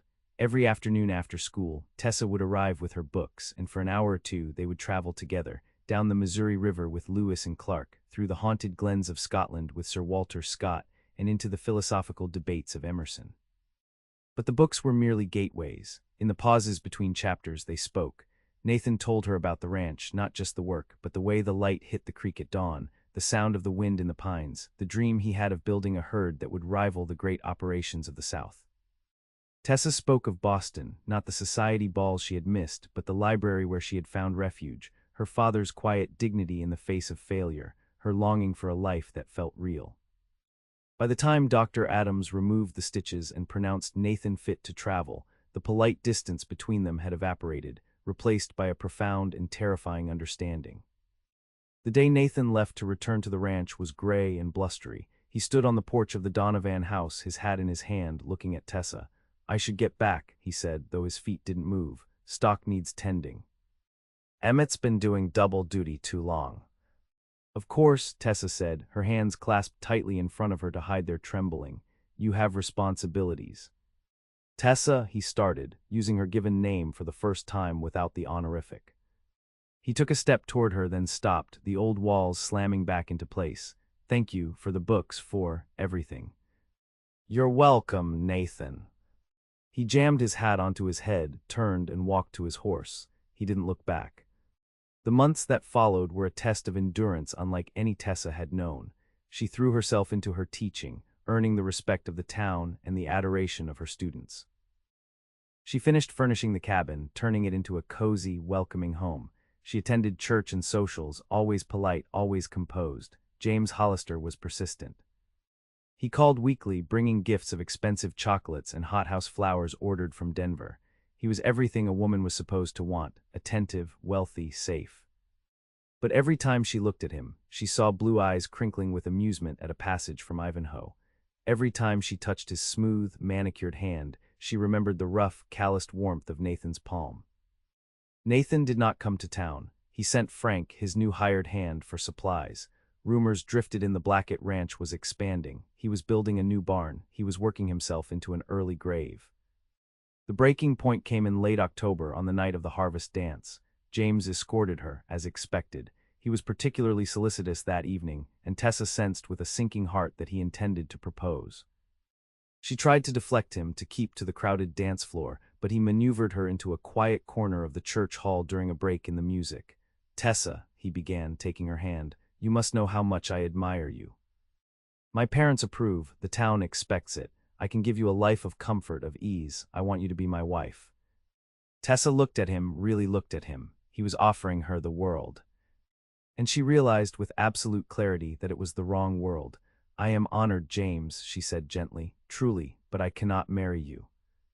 His smile faltered. Why not? Is there someone else, Blackett? He hasn't been to town in months. He's a recluse, Tessa, a dirt farmer. It isn't about him, she lied, though her heart screamed otherwise. It is about us. I do not love you, James, and you deserve to be loved. James's face hardened. Love grows, security is what matters. You're a schoolteacher with no family and no fortune. Do you really think you can do better? The cruelty of the remark stung, but it also liberated her. I think, she said steadily, that I would rather be alone in a cabin of my own making than lonely in a mansion of yours. She left the dance, ignoring Martha's shocked expression and the whispers that followed her. She walked straight to the livery stable, her mind made up. She hired a horse, a gentle mare she had ridden once before, and rode out into the night. It was reckless, it was dangerous, it was improper, she didn't care. The moon was high when she reached the ridge overlooking Blackfoot Valley. The ranch house was dark, save for a single light in the main room. She rode into the yard, her heart hammering so hard she thought it might bruise her ribs. Nathan's dog barked and the cabin door opened instantly. Nathan stood silhouetted in the light, a rifle in his hand. Who's there? It's me, Tessa called out, her voice shaking. Tessa, he lowered the rifle, striding off the porch. What's wrong? Is it the school? Are you hurt? He reached her as she slid from the saddle, his hands gripping her shoulders, his eyes wild with worry. I'm not hurt, she said. I ran away. Ran away from what? From a proposal. From common sense, from everything that isn't you. Nathan went still. He looked down at her, searching her face in the moonlight. Tessa, you don't know what you're saying. Go back to town. Go back to Hollister. I turned him down, she said. Why? He demanded roughly. He can give you everything. Silk dresses, servants, a life where you don't have to scrub floors or worry about the winter feed. I don't want silk, she shouted, the emotion finally breaking free. I want to read Ivanhoe by a fire. I want to know that the man holding me would die for me. I want the man who fixed my roof because he couldn't bear for me to be cold. I have nothing, Nathan argued, though his grip on her shoulders tightened.